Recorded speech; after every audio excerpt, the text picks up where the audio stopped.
30% tax. Not really. Well, we should do and other things. I think ARC would Have a technical thing to do. Actually, I do here. Energy conservation today. And that's the great thing about the. All right, good evening, everyone. Welcome to the Celebration Residential Owners Association Board of Directors meeting for Tuesday, February 23rd. The time is 6:30 p.m. Do we have the owner's comment sheet? You might want to remind them though. A lot of people just walked in. Folks, if you just joined us, if you did want to speak during the owner's comment period, just grab the sheet from Steve here and write your name down so we can go ahead and get folks up on there in order here. All righty. You have the sign-in sheet, not the speaker sheet. We're going to have some surprise people. Really, if you really want to speak. I'll leave a sheet back there in case anybody wants to add their name. I don't have online. Is anybody online by the way? Online. Is it All actually? right. Yeah. It's just me. Christy? Perfect. Good evening. Good evening. Okay, I have the worst time with this microphone. Can you hear me or no? Or do I need to beat on it for a second? Can you hear me? Okay. Yes? Okay, there's no speaker, so just speak loudly. Fair enough. Okay, well, good evening. Thank you. I'm Christy Flanagan Fedden, 1106 Banks Rose Court.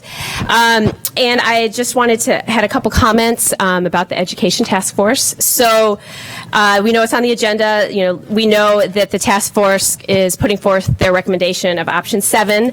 Not that they give it a ringing endorsement, but that they found it, quote, the least objectionable.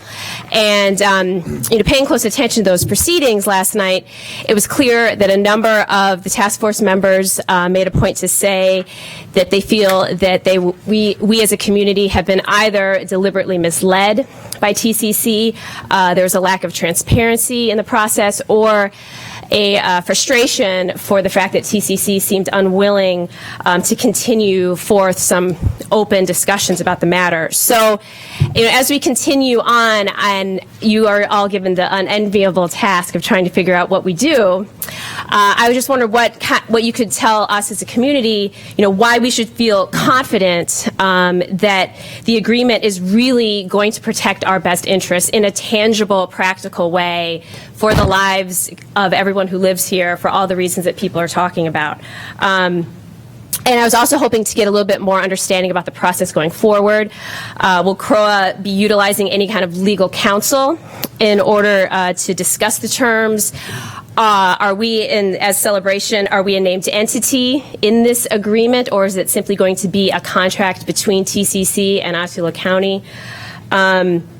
And the only other thing I just want to say is that, there's a general kind of conciliatory tone that, times are changing, we need to move on, we need to keep kind of the spirit of goodwill going forth. And I just want to say, certainly speaking for myself, but I think speaking for a lot of people here, the reason people are upset isn't to burn the house down.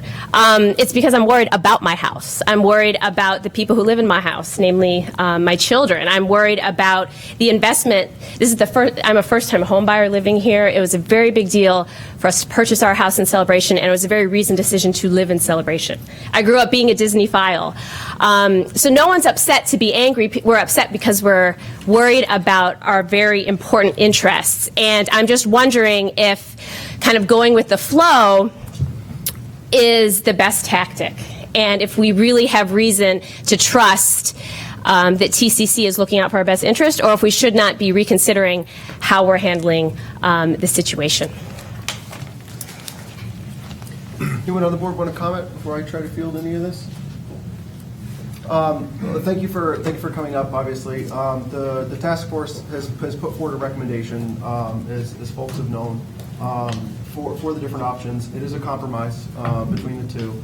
At the end of the day, I think it's important for everyone to remember that we're providing a suggestion to the school board. Ultimately, the school board is the one that has the power. I know a lot of people will say that Celebration Company has the power because they have the ability to front the money from the developer's contract and different things like that, which is true. The thing to keep in mind is that, once again, we are providing that recommendation. So when it comes to the terms of an agreement or negotiating power or anything like that, I've been called naive for saying that the Celebration Company, I think, does have a vested interest in it, mostly because, to be honest, they didn't have to involve us if they didn't want to. I mean, that's the, you know, they could have completely done this and we would have never, you know, never been involved in the conversation. But they did get us involved, and they let us, you know, have a seat at the table, even if it was just to provide our feedback.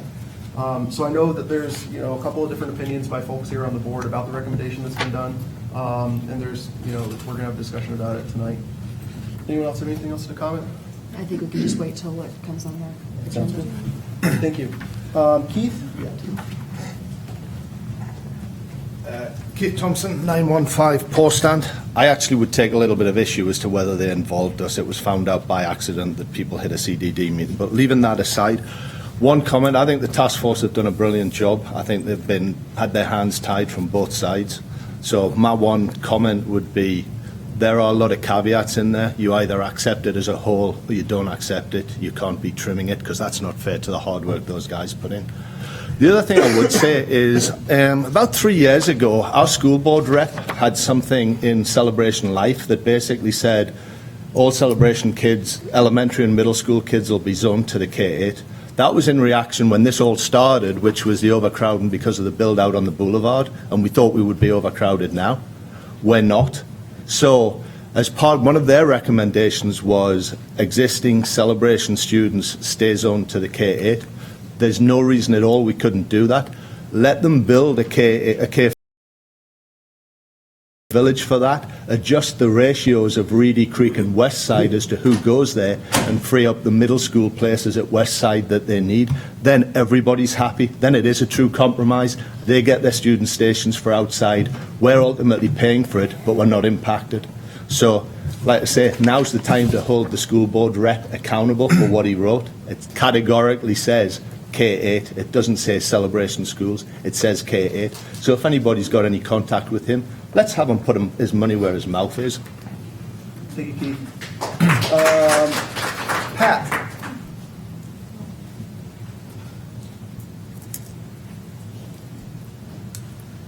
I don't have any comment about the school other than to say thank you very much to the task force.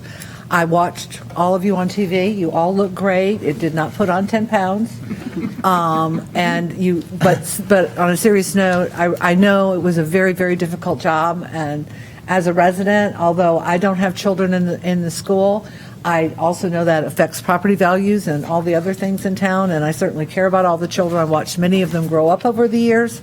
And I just think that you guys have done a very difficult task, but you also did a really great job.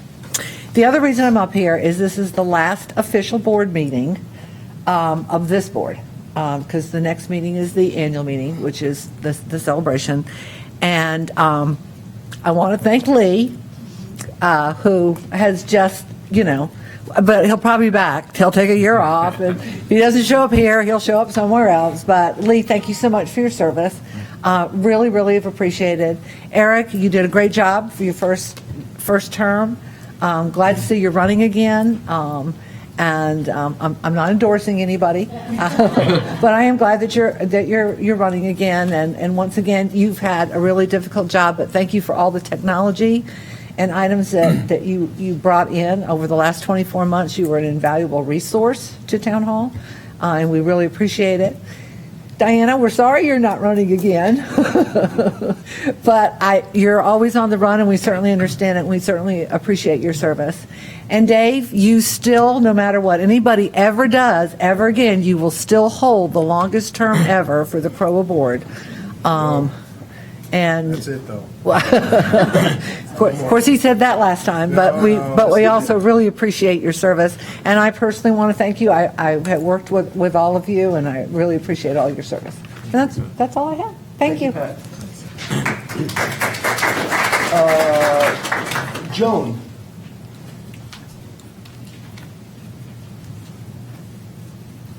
Good evening. Good evening. My name is Joan Grock, and I own 1504 Resolute Street.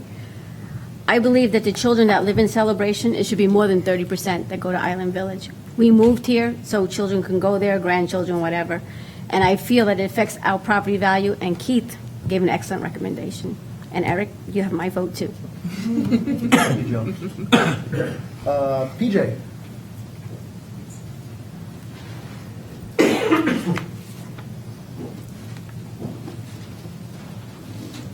PJ Cartwright, 1,000 Via Capri. I have three quick things. There are three opportunities for the residents and owners of Celebration to take note of. One is it's time to vote for your new board of directors. The deadline will be Monday, March the 7th at 6 p.m. Yes, we're going to start shuffling, sorting the ballots early. That doesn't mean you're too late. 6 p.m. We're going to be here, 5:30 p.m. 5:30 p.m. That's the deadline. Please vote. No, I won't be around between now and then. I'm taking the high road out of here. But I will be back to count ballots, and I expect to see everyone's ballots. Number two, last year about this time, I was telling all my neighbors I needed a bottle of wine for the foundation fundraiser. We're not doing wine this year. We're doing gift cards to restaurants in the area, in town. If you would like to participate in the fundraiser and you're unable to attend the Celebration Foundation fundraiser this Saturday night, there are tickets available. Please pick up a $5 coupon at McDonald's, a $10 Panera Bread, a $25 at the Tavern, a $100 at Columbia, wherever. Please drop it off at the foundation office. That's in the building behind SunTrust on Sycamore, in the very center, ground floor, by Friday a.m. And there are some in the room who have promised me, I won't mention any names, but yes, I know I'm not mentioning any names, but if you can get it to the foundation, I would greatly appreciate it. Lastly, and you'll hear about this in the Parks and Rec Committee, but I'm asking the people in Celebration to help support. We have a new event coming on Friday, April the 8th, called Bark for Art. It's a fundraiser for the Celebration Dog Park. And many of you know I remarried 4 years ago to my high school sweetheart after the passing of my husband's number of years ago. And I'm redecorating my apartment. I'm rehusbanding my apartment. I'm getting rid of all the furniture and art that my late husband and I purchased over 33 years, and I'm buying new. So if you don't have to have changed spouses, but if you've downsized or redecorated and you have a piece of art that no longer fits in your decor, you love it, it's special to you, but your children don't want to inherit it, this is the perfect thing. Donate it to us. You can bring it to Town Hall. We have a spot to save. From the April 1st to April the 8th, we're going to have the paintings and art and sculpture. Anything that's been donated is going to be on view in Town Hall. And at Food Truck Friday, on Friday, April the 8th, we're going to have a special event, and we're going to auction that all off.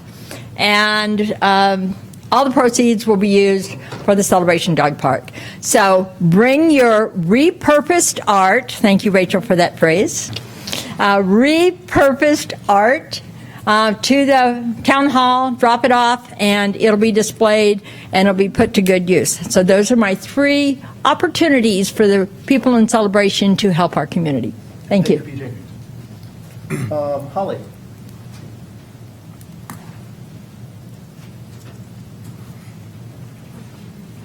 Hi there, Holly Button, 1562 Castile Street. My husband was in attendance at the task force meeting last night, and I just really kind of wanted to reiterate the point that he made.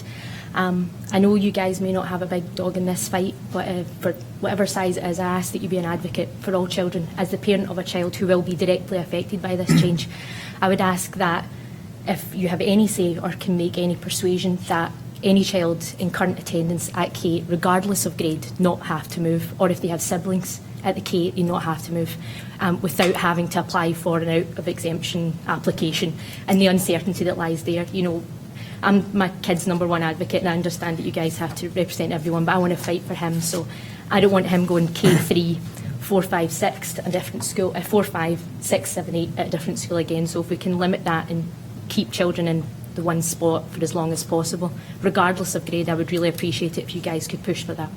Thank you. Thank you. I did want to make a comment. Sorry, you said we have to represent everybody. We Yes. only represent owners. Oh, The I'm an Island owner. Village, Island Village are not owners yet. Well, yep. You're an owner now. Yep. So I totally understand what you're saying. They're not part of Celebration Residential Owner Association right now. Yep. So we really need to represent the people that actually are here, and then also think about them too. But fact is, we need to protect the ones that are here right Well, now. I think we all know that we wouldn't be having this conversation if Island Village wasn't going to be built, and my son wouldn't have. Correct. We're in Spring Lake, and it Sure. doesn't affect the overcrowding issue. So, Right. and he's only going to be affected because of that, as Right. everyone knows. So, if you Right. can fight for him and any other kids, I would really appreciate it. Yeah. So, thank you. Thank you. Tom?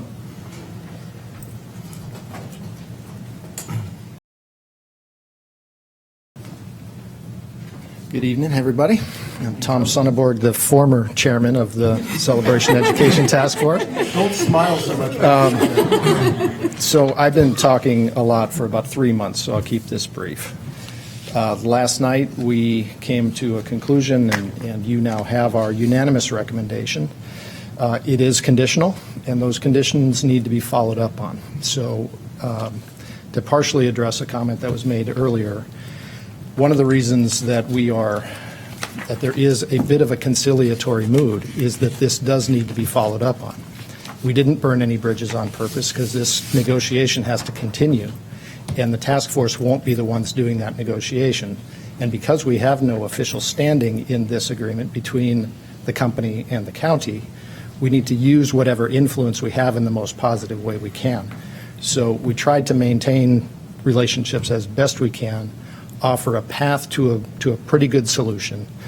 Now we're handing it to you guys. So our request from all 7 of us unanimously is that you approve our recommendation, and not just that, is that you follow up on it.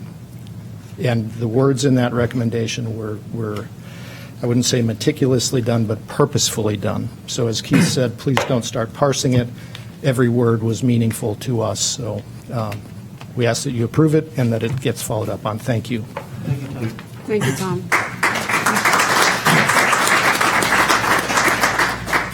Do we have anyone else that didn't sign in on the sheet? All right. Yes. Okay, yep. Sorry. Steve, can you check to see if there's anyone else on the sign-in sheet over there for the speakers? Hi, I'm Laura Dejean at 1021 Banks Rose. I realized that option 7, a lot of people love that option because it solves the traffic issue. But those of us with children in the school have a little bit of an issue with that option. My 2 children are going to be in the K-8 for the next 10 years, and I want to be sure that the integrity of the school is preserved. I'm worried about a large number of students coming from B and C graded schools into the middle school. I don't really understand why we are shipping the Boulevard people all the way to the K-5 school in IV while welcoming those students. It doesn't make sense to me. I feel that we should keep the current Celebration residents into our current school and have the IV residents just go to the new school. It would make more sense to me.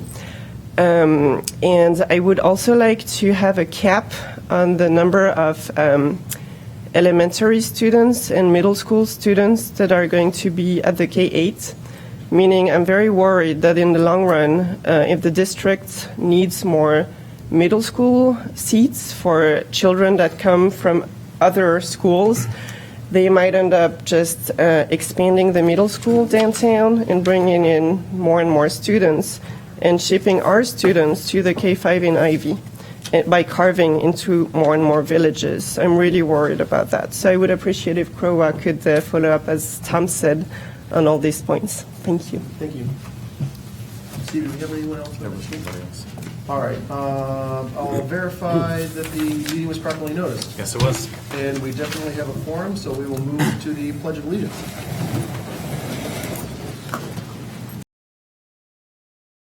To the flag of the United States, for which it stands, one nation, under God, indivisible, with liberty and justice for all. All righty, I'll go ahead and call the meeting to order at 6:49 p.m. I did want to add a discussion item for action item 18, which is a sheet of paper that I handed out to everyone to discuss the CROA AV equipment. If I could have a second and a motion for that, or I guess that was my motion. So I need a second. All right. Any discussion on that to adopt the amended agenda? I think. Wait, do one more. Yeah, one more. Yes, I'd like to strike action item number 2, the appointment of Covenants Committee member. All we require is 3 members of the Covenants Committee. We only have 2 more meetings of the Covenants Committee before we appoint a new committee as it is.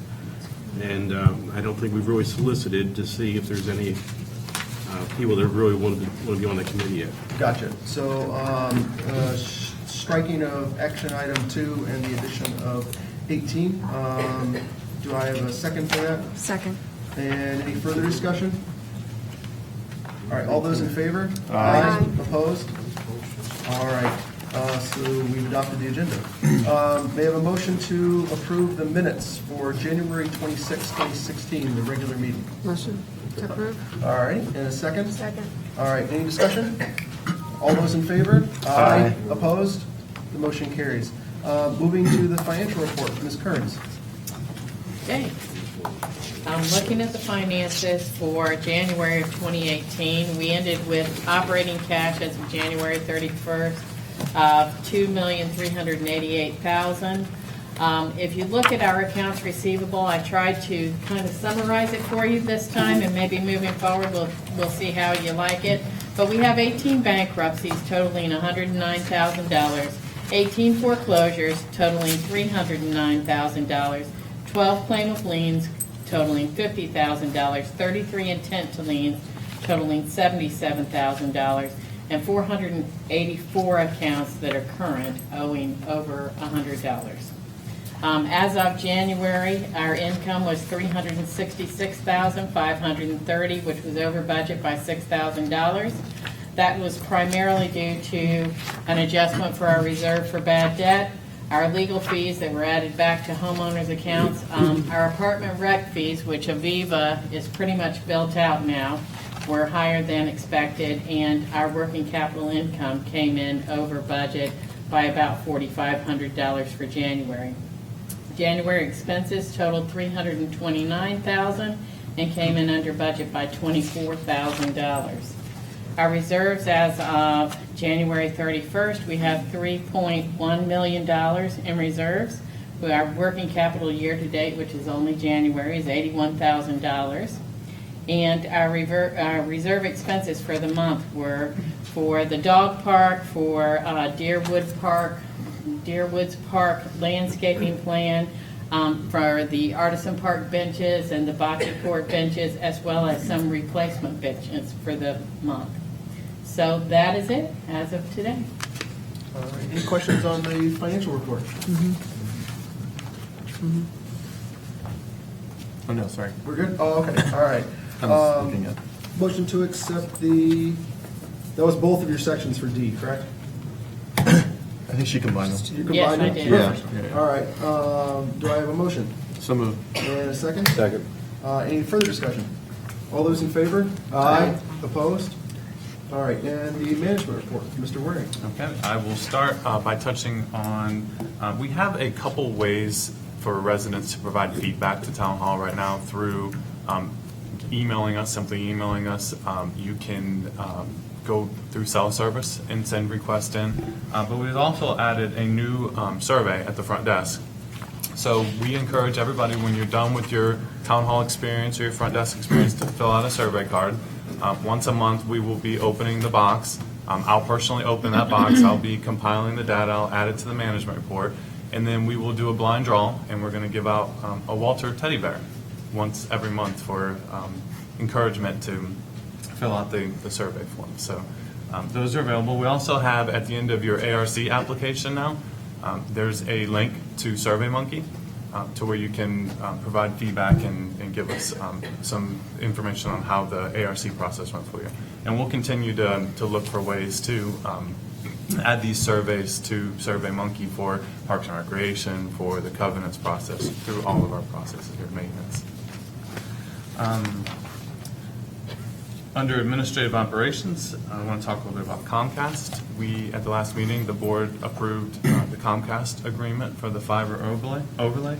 And on March 9th, the condo association managers will be coming here to the town hall building to meet with Amy Westwood and a Comcast representative to discuss possibilities of each one of those associations working a deal with Comcast to be able to bring Comcast to those condos. And Steve, I assume that you'll notice the time for that as well? Yes, and we've emailed all of the Comcast associations directly, but we can notice that time. And then after that meeting, myself and town hall staff will be meeting with Comcast to come up with a timeline for the kickoff of the overlay in the community. For the website? So Steve, Yes, still on sir. the Comcast agreement, we still don't have executed contract back from Comcast. No, it's not back yet, but it has been shipped off to them. So once we get that back, we'll have the executed agreement on file. Okay. I have a question. So are we working the CDD in terms of, because the right-of-way, the disturbance, a lot will be CDD work. So are they, I know they paid for part of Amy Westwood, so have we somehow noticed them that we agreed and that kind of stuff? Or is there do we need to do something official to the CDD to let them know that we've kind of agreed with the Comcast agreement and that kind of stuff? Well, absolutely, we can do that. But, I know when we sit down to go over the timeline, we'll look at all the different parties that will need to be involved in this, and we'll reach out to everybody and talk about deliverables and assignments and what we're all doing. Okay. And I think that last month when we did it, we didn't mention that the CDD had played a part in this, and nobody really thanked them for their help in this. So I think that's something we should mention. So, any other Comcast questions? Give you a quick update on the website. We want to again thank Eric, Mr. Obergard, our president, has been building the structure of the website, and I imagine he's spent a lot of sleepless nights putting this thing together, but it looks really good. Management's working to upload and update the remaining content. It's just a lot of pulling documents and files into it and making sure the content's up to date. But we are looking at a launch timeline for early March. Any questions on the website? Civic corridor update for construction of the road in the building. That is complete. If you've been down there, the road's done, the street lights are up, and the building's up and operational. The new address for the CCDD building is 313 Campus Street. The dog park. I've got a question. I've driven that CDD road. It's not a great road, okay? It's not sloped properly. It's not crowned at all. I would like to know how much we're actually paying for this and if they can fix the road properly. We have an agenda item tonight for our first installment payment. As far as fixing the road, I would have to talk to them. It's a V shape to the road. It's channeling water in the center of the road rather than grounding it. I can definitely reach out to them and discuss and see if they recognize any issues. Suggesting full payment. I don't know if we can do that. The next item that's coming up along the Civic corridor will be the dog park, and we're moving along with our timeline. We have submitted to Reedy Creek and TCC for approval permitting, and once those plans are returned and approved, we'll continue on with ECCD for utilities. We will also have to do Water Management District, Osceola County. So all those permits are in the process of being completed right now. When they're back and they're ready to go, then we'll begin the RFP process to select a construction firm. Are we still on for November to finish it? That is the goal, to have it completed by November. So with the dog park and the construction update, I actually thought Jack was going to say something different about the road not looking pretty. I wasn't going to talk about the physical road, but I was going to talk about the transit between the library and the beautiful CDD building. Thank you. That's definitely true. It looks like we have a landfill in between the two of them. That's true. We do. So I know that we're looking at Davy moving some of their operations to our parcel that's beyond that. I think now that that CDD building's open, we really need to look at encouraging them to do that as our vendor, or at minimum, just cleaning up some of, there's just debris and trash. And it's now a public-facing area, and I think that to be honest, it's disrespectful to the CDD now that they have, it's a public building, there's people that are going to be coming back and forth, I've driven back there, and, we have like dead palm trees hanging out, and, a broken truck and all this kind of stuff, so. Yeah. There's a new trailer coming in, there's a double-side trailer that's going to be put up as soon as it comes in. Well, I think the first step in this process is CDD finalizing what they have left to do so that Gerard can move into their facility. And I've been working with Brian Smith with Severn Trent. He's going to, as soon as they're ready to start moving Gerard in, he's going to work with us to clear the area so that Davey can move down there. Then we'll work with the different shielding and covering up of that facility. And they are purchasing a new trailer to move over there also, so they'll be getting rid of their old trailer. I just want to add, when they start clearing, that Davey did donate all of the crepe myrtles to replant inside the dog park for color. So whoever is there, whether it's civil engineering, Danny, or you guys, just make sure they don't just bulldoze those because they donated those for the dog park. They probably need water. No, they're fine now Oh, they because are? they're surrounded by pots and Oh. stuff, and yeah, they're good. They're in the ground, so we're good to go. I just don't want them bulldozed. Yeah. So, if you could reach out to them, that would be great. We will. Thank you. Okay. Any other questions on construction or dog park? All right. The next item to discuss is, I just wanted to mirror PJ's thoughts on the CROA election. We really like to have a higher turnout this year than last year. I think we had approximately 1,300 ballots submitted last year. So we want to beat that number this year. We're encouraging everybody to get out and vote, whether that be through email and using your electronic voting, using your paper ballot and bringing it into town hall, or coming into town hall and voting on our computer here. We'll be able to assist you with any online voting for that. So get out and vote. We're running out of weeks here. I think we have 2 or 3 weeks left for that. And then I will turn it over to Susan. She's going to talk a little bit about some maintenance projects. Todd was not able to be here today, but he has been working really hard on some projects for us. North Village Commons pool meeting room, he's done the improvements. It went from just kind of being a hodgepodge of stuff on some Home Depot shelves to he's put a counter in there, water's in there. It looks really nice. New carpeting, some sound acoustic tiles up over the windows. Take the opportunity and go down there and look. It looks really great. We've also got the sandbox cover installed. They also raised the sandbox, put all new sand in it. So it's ready to go, and it looks nice. The Great Lawn Landscape Project is underway. It will be completed by Posh Pooch coming up next Saturday.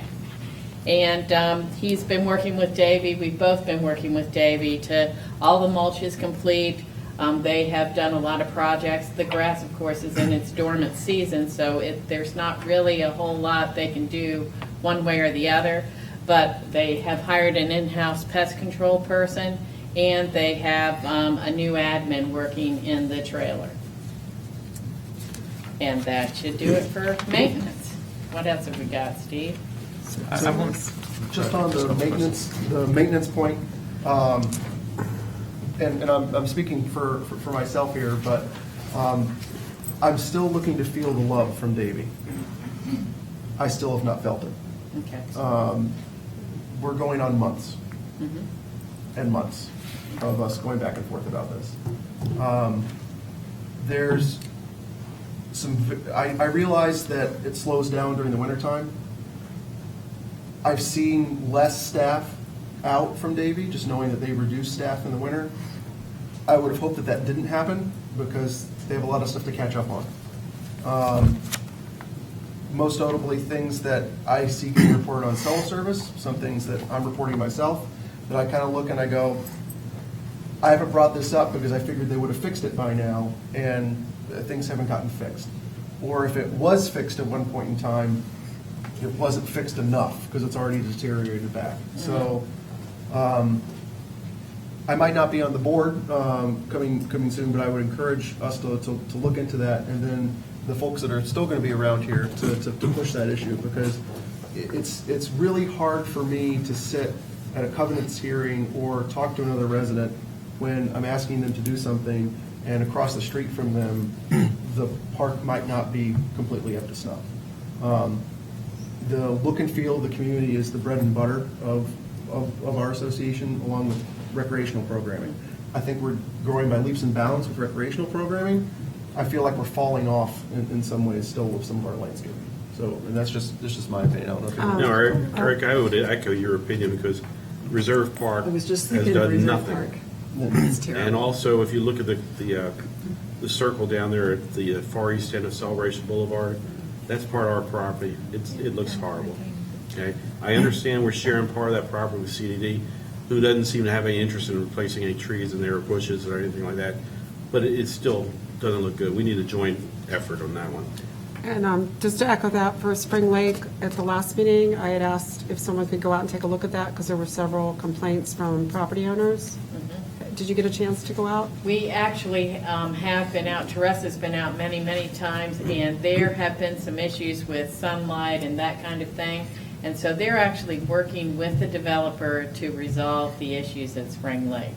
And some of them, the grass is just not going to grow because there's no light. And so they're looking for options for that.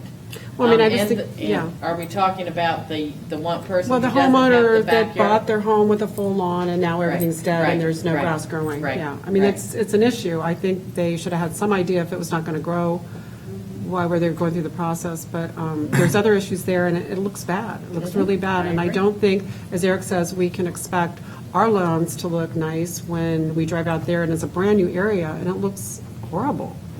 And these people just closed on their homes, and I think it's got to be very difficult for them. Right, right.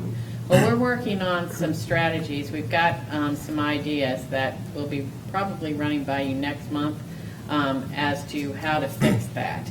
So we certainly recognize that it's not up to Celebration standards, and we're looking to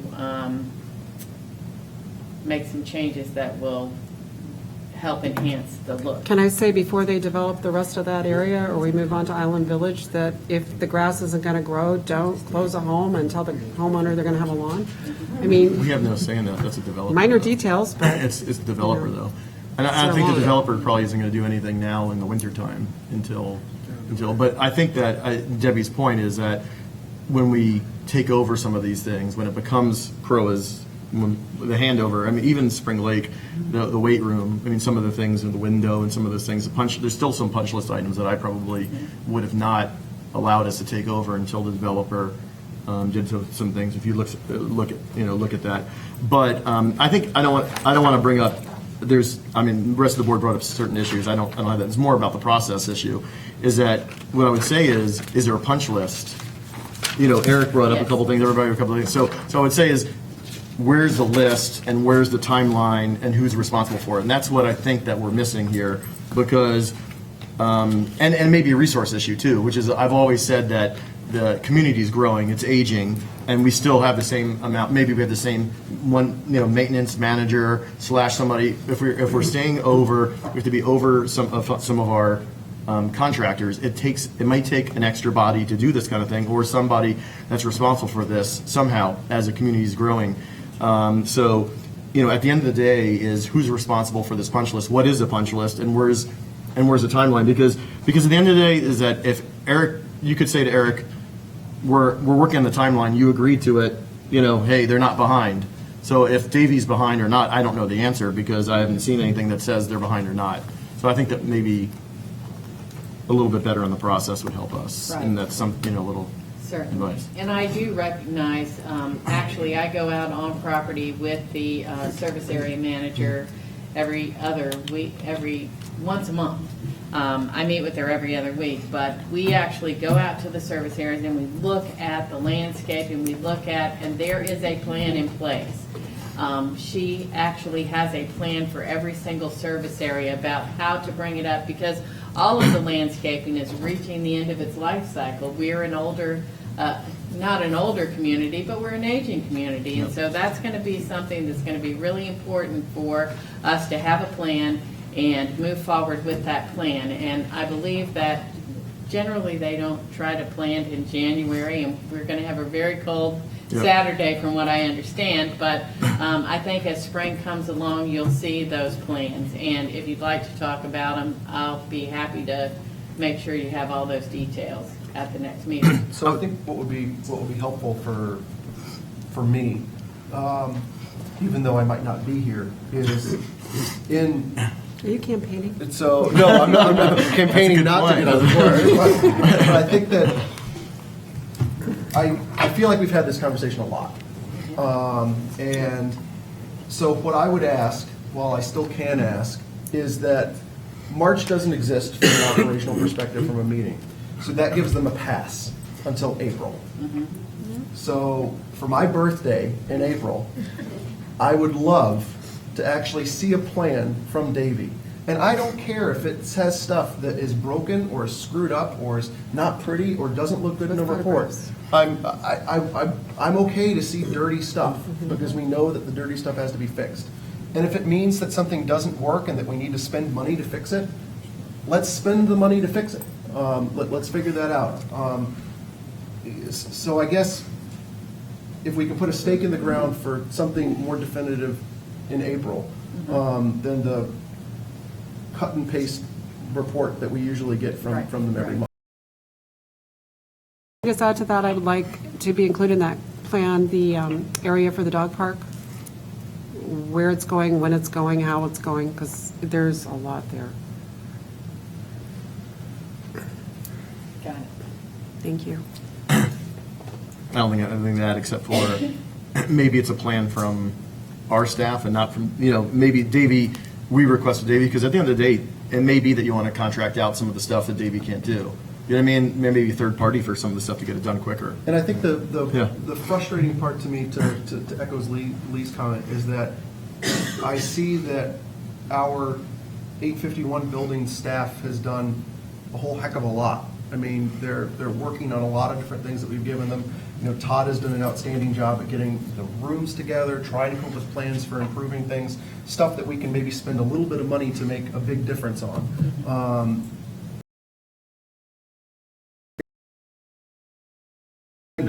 Let's figure out how to do that, or if we needed an additional vendor or a different vendor. Yep. And since we're talking a little bit about fields and that kind of stuff, I made a couple notes. Is Spring Park, most of you know, we resodded the whole entire thing, graded it. It looks awesome. You guys followed up, did a great job, kept people off of it by finally putting more of a barrier, which is something we need, I think. East Village, can we plan on a time frame for probably doing the same thing for East Village too? I think that's an aging field. It'll be paid for via reserves, but I think that's another field that, with the residents right there, that could use some long-term, tender, loving care, I think. I don't know if there's a next field that we're thinking about doing that, or we were waiting. It's in the master plan to be addressed. I think it was actually 2 years down the road. I went out and I walked it because Jack brought it to my attention to take a look at it. And for the time frame that it's in now, it's not in bad condition. When we did Spring Park Field, because it became a situation where there were just holes. I mean, it was no grass at all in certain areas. So this field still is green. It's not all Bermuda like you see at Spring Park. It's got a lot of different stuff mixed together. But I think the best time to do it would be in the spring, late spring, closer to early summer. And that's when the sod farms are going to have good sod, and we can definitely take a look at that and see if it needs to be addressed, because we'll know if there's dying grass or getting into that really bad conditions at that point. And lastly, we talked about a couple things. Recreation being a very important thing. Is were we a recreation manager kind of on the process for that? What do we call lifestyle manager? Parks manager? Parks and Rec, yeah. And I get to that this community is growing so much, and I've always said to Pat, and I've said, you have your org chart. At the end of the day is one person, and we have a big turnover, that one person working 70 hours a week. You know what I mean? I don't know if the person's working, but I know that when we have one person doing this job, and also probably because we didn't have a pool person at the same, maybe that didn't help too. But, I caution as the community is growing to make sure we have the resources to really have those events, to really I mean, of course, we had a great event last weekend.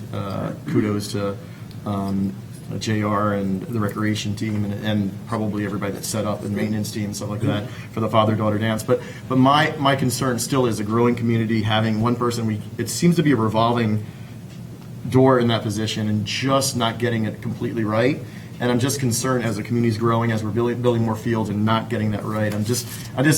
Again, my last meeting, I bring it up because I'm concerned and making sure that we have the right person and also the right resources, because there's going to be a lot more need for somebody to help in this, and to do this. So make sure we have that.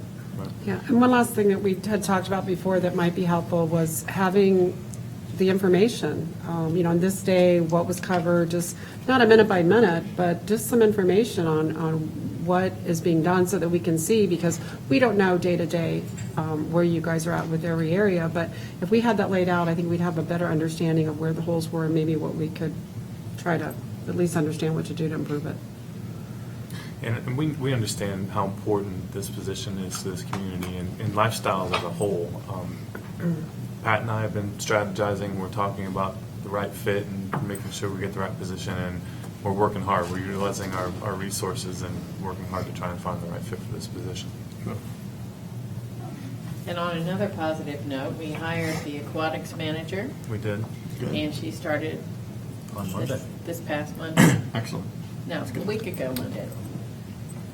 Good. So to finish up on Parks and Recreation, this weekend we had our father-daughter dance. Had over 300 participants, and it was a huge success. We had a lot of feedback, a lot of happy fathers and daughters that really had a good time. So we'll continue to look at opportunities to expand that and see if we can continue to grow, because it is becoming, I think, one of the favorite events in town.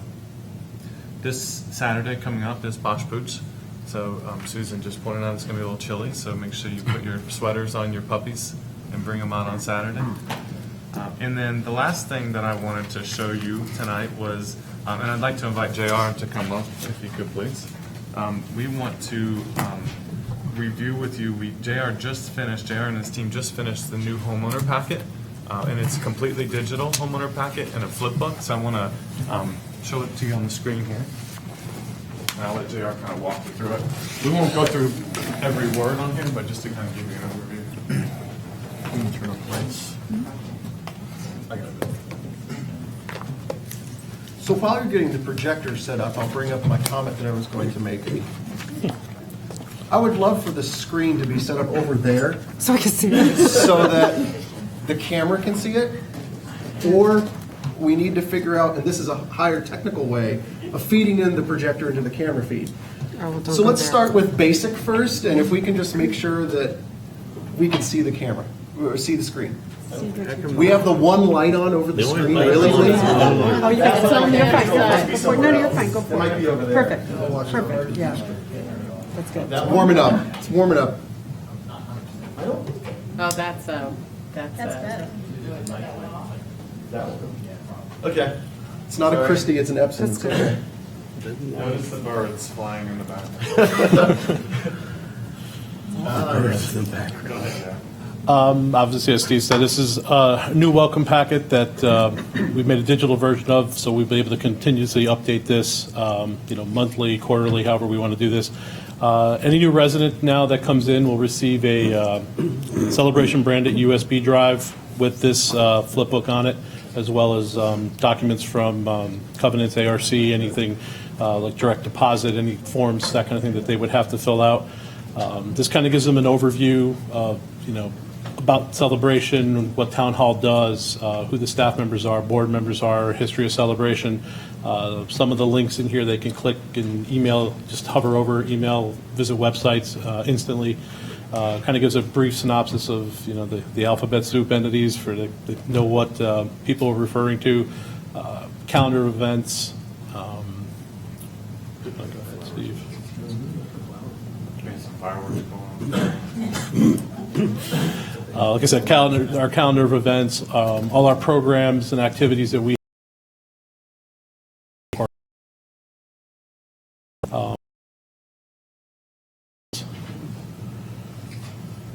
our facilities,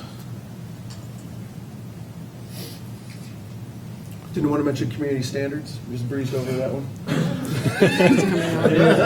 It's in the Q&A. Right? Yeah, all right. Yeah, I see it. It's on the page before. Before you do it. But I think it's good that we have that in there. This is awesome.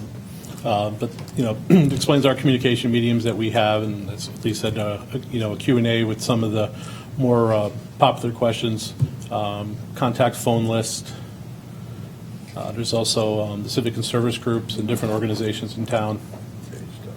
Did you did you call and make sure their presidents were right, because they were wrong on everything? Yeah, everything that we had right now is what we've had current, like I said, but this we've made it for this is easy to update on the fly, so. I But mean, the ones when you gave it to me Yeah. the last time, did you make any of those changes? They had called and got Okay. updated information.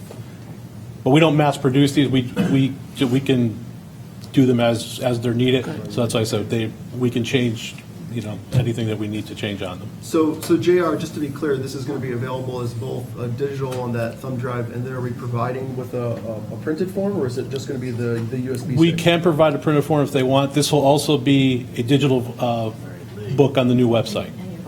So prospective homeowners will be able to, So any homeowner can access it? anybody will be able to Can access you this, click one yes. more page forward? Yeah, hold on right there.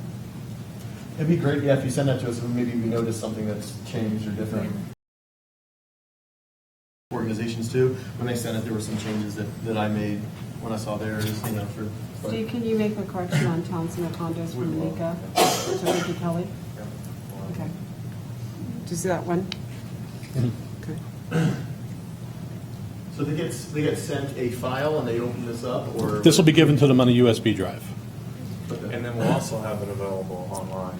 And when the new website comes online, this will also be available on there. Does the flip builder work for Mac and PCs? Yes. Both? And then we have this really nice little video at the end, which takes Wow. about 5 minutes. Do you want to take a minute to watch it? Sure. So it needs internet connection for some of the stuff, I think, or is it embedded? It's embedded. No. But you won't have sound there, Steve. We wouldn't have sound there, Steve. Make it loud.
So, JR, I just wanted to thank you for this. I think one of the best things, too, is that I know you turned this entire thing around in 2 weeks since the last candidate forum, since every single candidate on the candidate forum said we needed a welcome packet.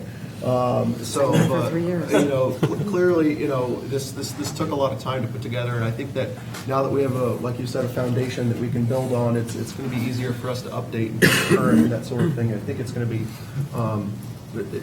it's been a long time coming, and I think that it's definitely something that's an asset, and it's going to be able to, you know, answer one of the immediate questions that comes up over and over and over for a lot of people. So thank you, guys. Thank you. And that is the end of our manager report. Very good. Just one question. Do all the homeowners and renters receive this, or just homeowners? Because I would like the renters to receive it as well. I mean, these thumb drives aren't that much, are It's they? available online, though. Right, and we will have. Residents will receive the drive, and anyone can be able to view it online. Okay. Any other questions with the management report? Well, you know, there's an interesting thing. I asked Steve about, remember the bricks that we have down there at Founders Park? I do remember the bricks. Well, apparently, David Weekley chose not to include Spring Lake as part of the brick program. First homeowners, yeah. So I would like to encourage any Island Village builders or anything like that to be required to purchase bricks for their homeowners. So if you're in Spring Lake, maybe you give them an opportunity to purchase So, bricks now. Jack, do you want to give a synopsis of what the brick program is? Well, every new owner in Celebration, their builder purchased a brick that was put around that seal there. And it's unfortunate that we've lost that tradition due to some recent building. Pat, do you remember how much those bricks cost? I know they did them like kind of in a grouping. They've really gone up over the years. We used to have a contractor that was right here in Celebration, used to do for us, and back then they were like $20, $25. Now they're up to like $35, $40. So we can get them from brick makers. They can do brick makers, markers can do them. So, Steve, if you could take that as an action item to bring up to not only to David Weekley, but also to anyone that develops anything else, including Island Village. Yes. Any other questions on the management report? All right, we're going to move forward to action item number 1, which is approval of Education Task Force recommendation. This is tab 1.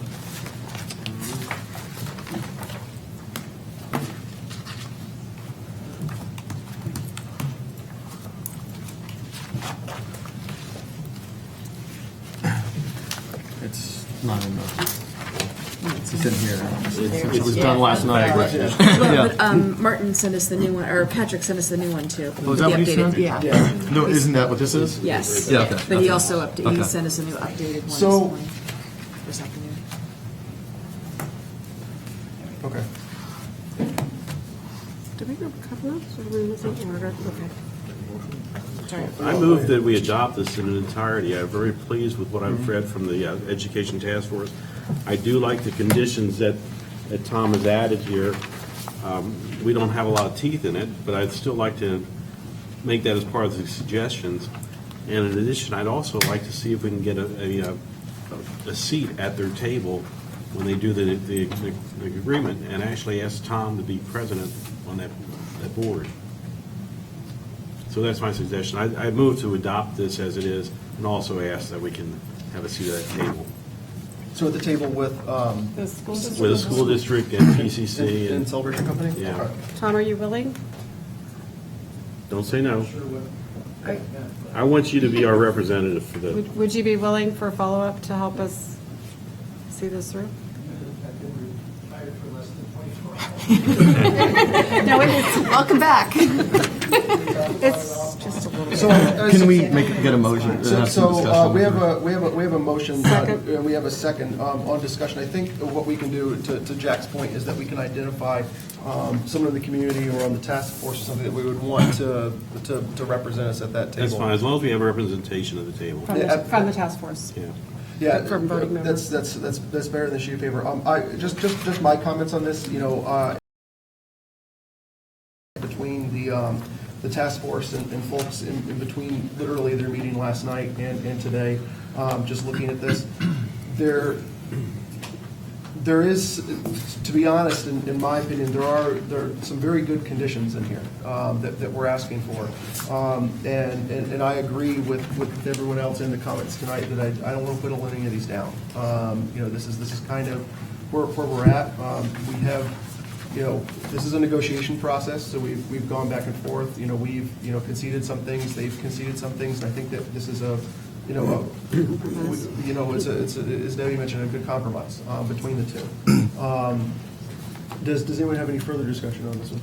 Yeah, I was waiting for a second, so I will whenever. I second. We have a second. Debbie. Okay. Yeah, go ahead. I do have some stuff. Is it time? We're discussing. Okay. So first, when we all did this, I really want to thank the task force. So, and I want to mention the task force members also.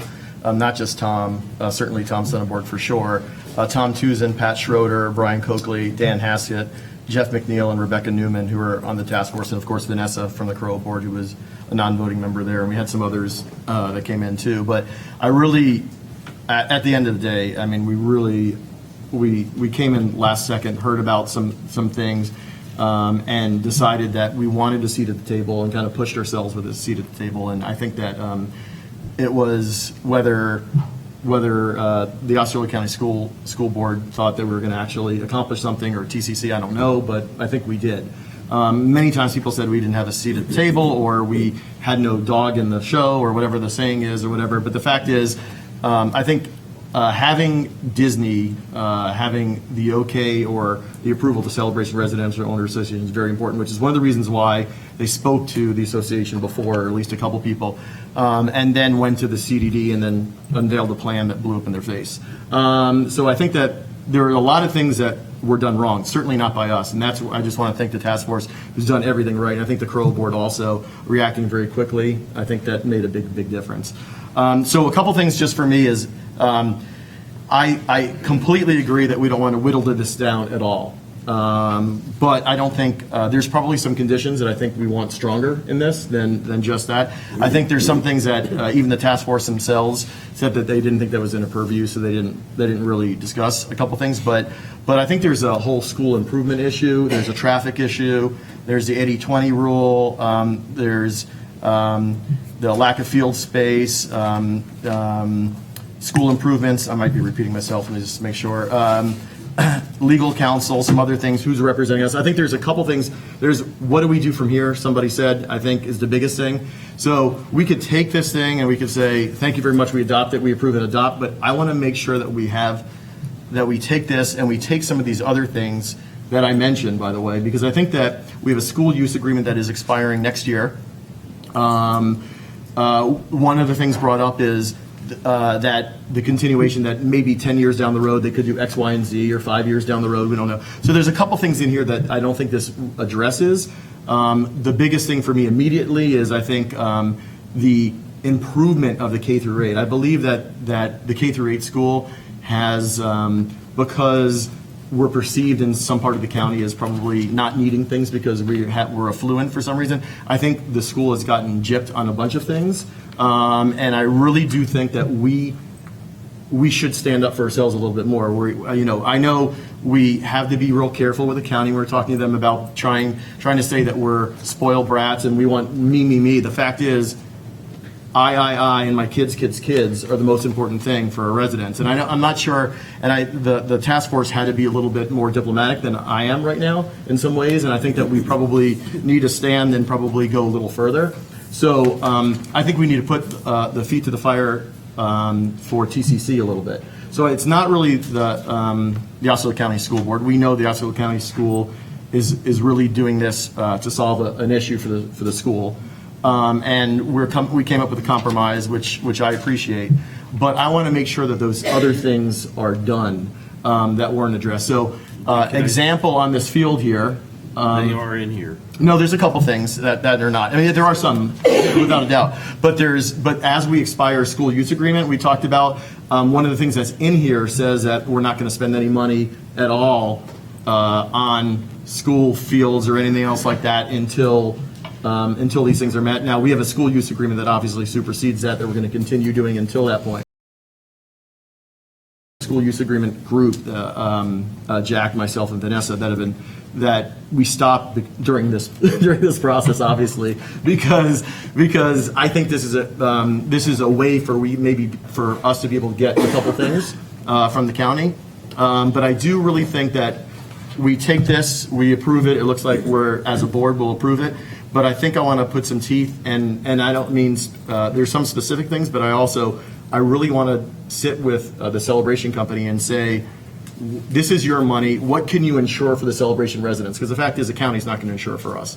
It's only going to be attached to $12.5 million. Let's not kid ourselves. It's only the money. So the county's only going to listen to us if we have money attached to it. And the only way you have money attached to it is the Celebration Company.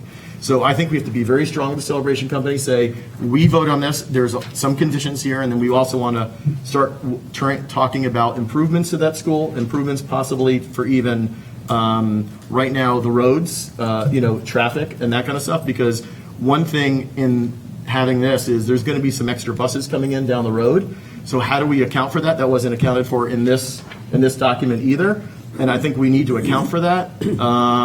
So everything in here, I completely agree with. I just want to go further, and I think we have to make sure. So my suggestion is we take this document, we adopt this document. We take, sorry, my eyes are watering. We take this document and approve it. But I would like to take our task force that we already have, that group. Tom can come too. We can take the chairperson. Tom. The reason why I didn't think about Tom, because I think I asked you this not long ago, this exact question.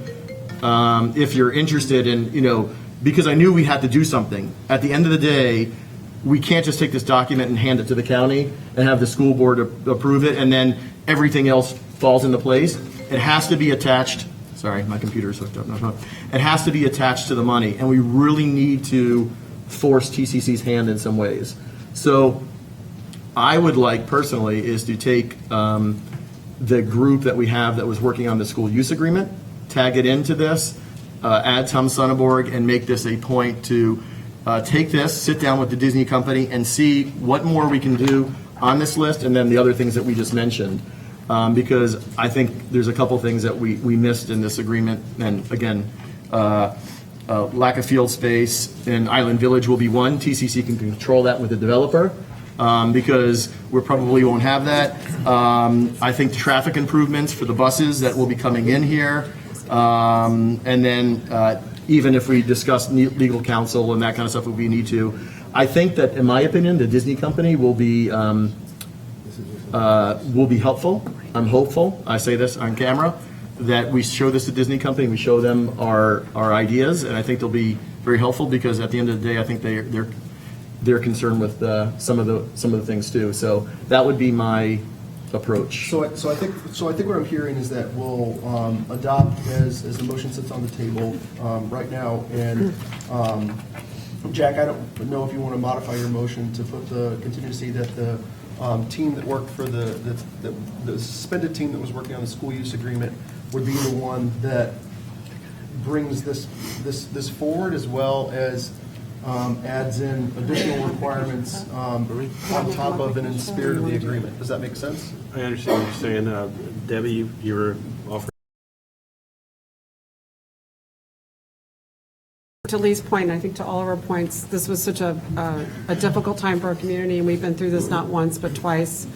And I expect if we're here long enough, we will go through it a third time, unfortunately. But I obviously don't expect the task force to meet 10 times in that short a period, but I feel just for the continual protection of our community that we need some type of permanent task force. You don't have to chair it, but with some of the members, just have some type of quarterly permanent task force and have follow-up with this until we get through the agreement, of course. But after that, I think if it stays on a quarterly basis, you want to talk to this. Yes, come on up. But can he come up?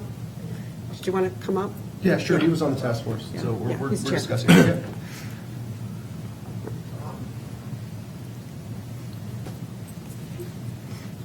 Given about 5 minutes to think about this now, I'll give you my candid response. Jack, thank you for your confidence, but I think this is an important enough issue that this going forward effort really needs to be led by probably the president or at least an officer of CROA.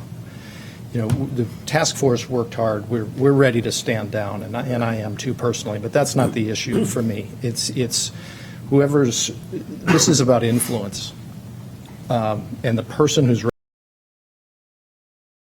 needs to have the gravitas of an elected position so that when you're talking to the celebration company, negotiating with the school, you're doing it representing the town officially.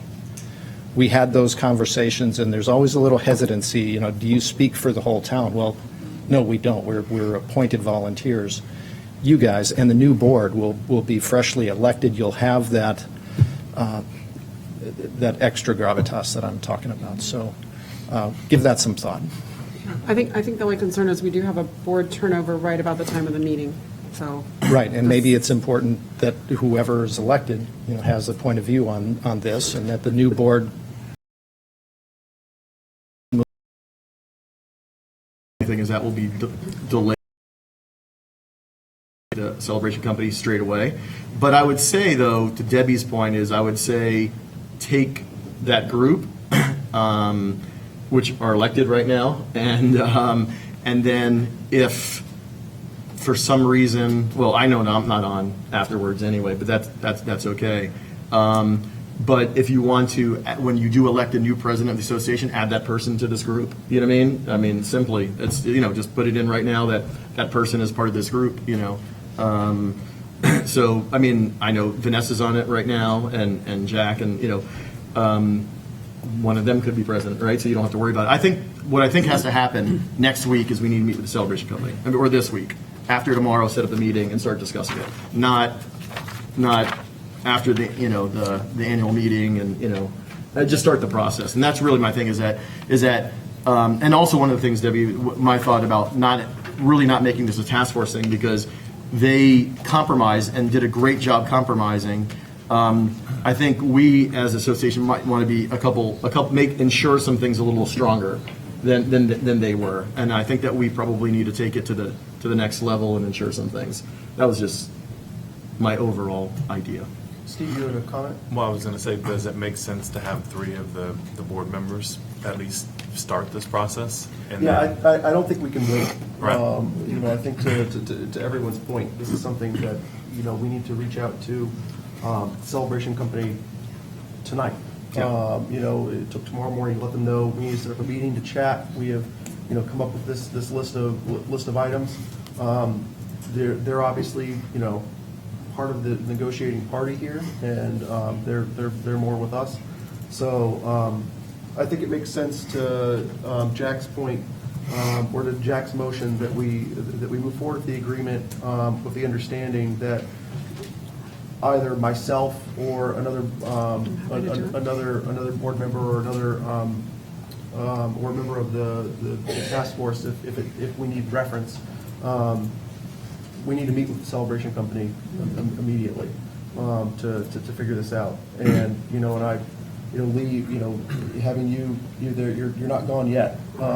So, you know, I think that we need to, you know, make sure that we have, like you said, let's see what we can do to put a little bit more teeth in the agreement. Right. I mean, there's some things I didn't mention that I had on the list. I mean, there's, again, Island Village Recreation, but there's also the civic corridor that we're talking about, that we're tonight going to spend a significant amount of money to start that process, that we could possibly be talking to the developer of Island Village / Disney to help offset that. The sooner the better. So I think that, Steve, we have a meeting, you and I have a meeting tomorrow. I think that it would be prudent for us to go ahead and reach out to either Paige or whoever it needs to be at the Celebration Company. We can go ahead and set that up, and then I'll communicate out with the rest of the board, you know, when we're going to have a meeting and figure out that part. Because obviously, if there's more than 4 of us there, then we'll notice it. So.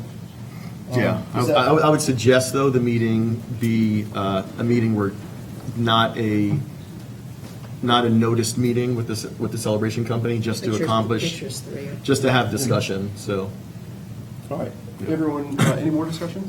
My personal view? Go for it, Dave. All right.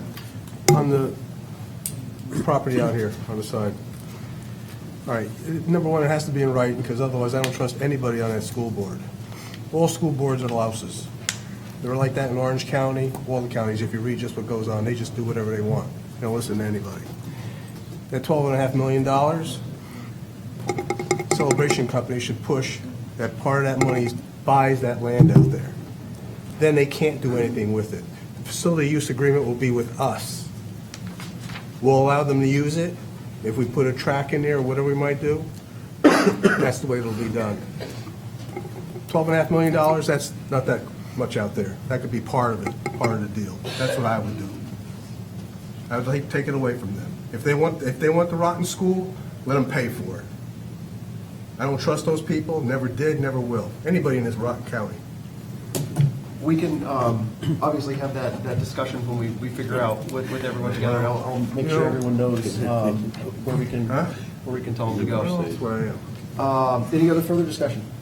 I guess I just wanted to, there was one comment of one of the owner's comments, and I'm sorry, I don't remember who it was, that said, how can you be sure that you're going to be able to protect our homeowners' values? I don't remember who it was, okay. Chrissy. I guess we can't. But I think that it's fair to say if we don't act, I guarantee you we will affect our homeowners' values. Because if indeed we do get the up to 650 additional people, K through 8 kids, we can't do it here. So having a moderate or a smaller sized elementary school where we're sure it's not going to be over 1,000 kids in K through 5, making sure we have 2 of those, and then ensuring that our middle school, one of the estimations is just the grades 6 through 8 can be as many, just for Celebration residents, could be just as many as 730 kids. So if that's true, the reality is we won't get it from anybody else, from anywhere else. But I do think that the risk of having the expansion for Island Village exceeding the 600 to our property values, as well as exceeding the elementary schools of 1,000 kids. So that's how I think we will be able to ensure that our property values do not suffer. More importantly, though, we have to embrace it as a community. We have to ensure that we are all in it together, because Island Village is going to want to be just as part of Celebration as the Boulevard, so to speak, because they are. Everybody that lives here on through Spring Lake, Emerson, we are all Celebration residents, and we need to make sure that we totally embrace that. So I'm confident that in whatever direction that we go as far as building an Island Village, to many points, they're only estimating an additional 55 kids coming from Spring Lake. I am confident that that will be able to be absorbed into the current K-8 without having any conflicts. The school board right now is not willing to commit that, but we may be able to get TCC to do that when they're in the negotiations, and I'm confident that we will. I know as a board we will be pushing for that. Yeah. I hope that helps. It's about the zoning. Go back to this agreement. We don't need the spaces.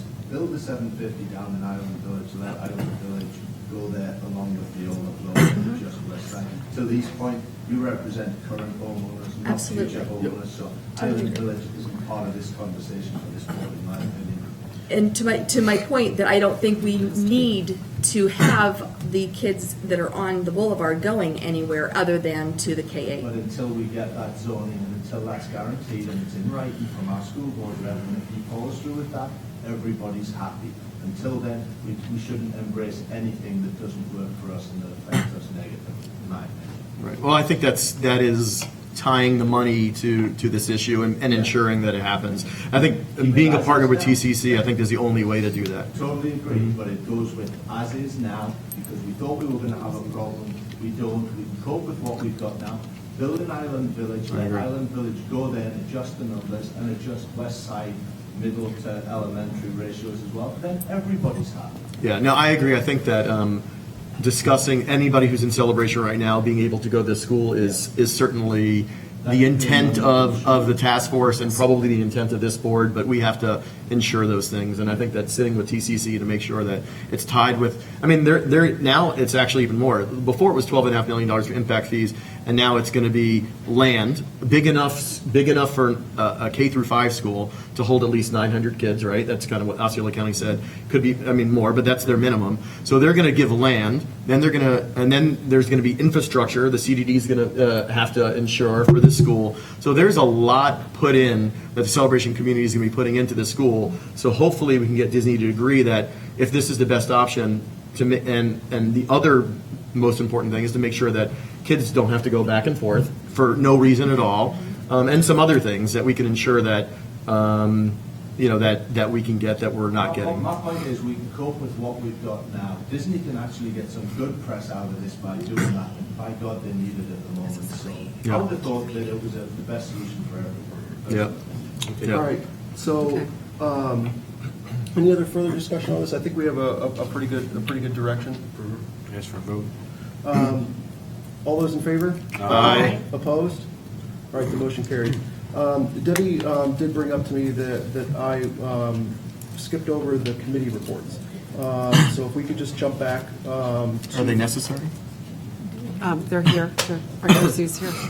Yeah, I think there's some Okay. some folks here, and this will be a good transition to let the Yeah, folks that everybody don't else. want to hear the approval from Compass and Associates. Of the next 17 items. Jack, what's your time limit for buying? What's it? What's your time limit for buying? You owe me now.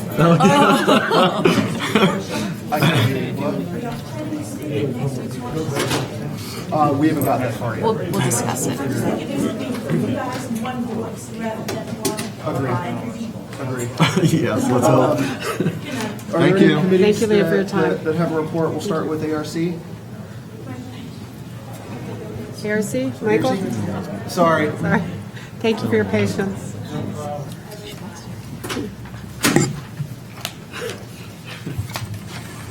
Thank you for going back on the agenda. I apologize. That's all right. Michael Valakat, as you know, I'm your newest member of your ARC committee. I did come to hear the school discussion anyway, so I didn't find out until 5:30 tonight that they needed somebody from our committee here tonight, and I didn't know what I was going to say until Suzanne handed me some notes when I walked through that door. So anyway, I like shooting from the hip anyway. So the Architectural Review Committee update. This year, we're only in the third week of February, and we've had over 145 applications so far. I've gotten 3 or 4 since I've been sitting in that chair this evening. When I have to admit the Smart Web system really works, Steve. It's a great system. It makes our job so much easier to be able to vote on most of those. And there were 145, so I've got them on the computer. I figured I'd go through them one at a time. Yes, we have time. All the time in the world. Yeah. So anyway, so that's where we're at. Most of the requests are for structural fencing and painting, and of course landscaping. But item number 2, 2 new guidelines were updated on the front porch for resident use, landscape lighting, and security devices. Hopefully that will take away a lot of the phone calls that come into City Hall, taking the time of the staff. That should be a great improvement there. And speaking of security devices, the meeting last night we had, I got a couple notes on my phone while I was sitting there. We had a resident come in. He was the only one there's been an onslaught of, I guess, doorbells, the computerized doorbells, and they're popping up everywhere. We had a resident come in last night with one still in the box, and he said he didn't want to open it till he got his approval. And he was the first of any resident to come in. So we had a discussion about it. I did make a motion, and it was approved unanimously to go ahead and let him put his on because it matched brushed nickel to brushed nickel hardware on the door. And I made a recommendation to the chair while I made that motion that we have some discussions about that further, but not take up the applicant's time in a meeting last night. I think as a committee, after we do our regular applications, we should talk about that so we can talk about colors, hardware matching, size. Because if you look at ring.com and other sites that sell them, there's there's just a plethora of sizes and colors and shapes. So I think as long as we can isolate it to one particular model, maybe two, with the right colors to match, it will be in good shape. But I think that needs to be made into the form of an ordinance or a code. So, and the chair agreed. So we're going to do that. We also talked about the fence code that was revised a little bit. We did some revisions to the revision. Say that 5 times fast. It's not much. But staff's going to be getting us the report on it and back to us, and it'll be back to you. But just a little bit of the language.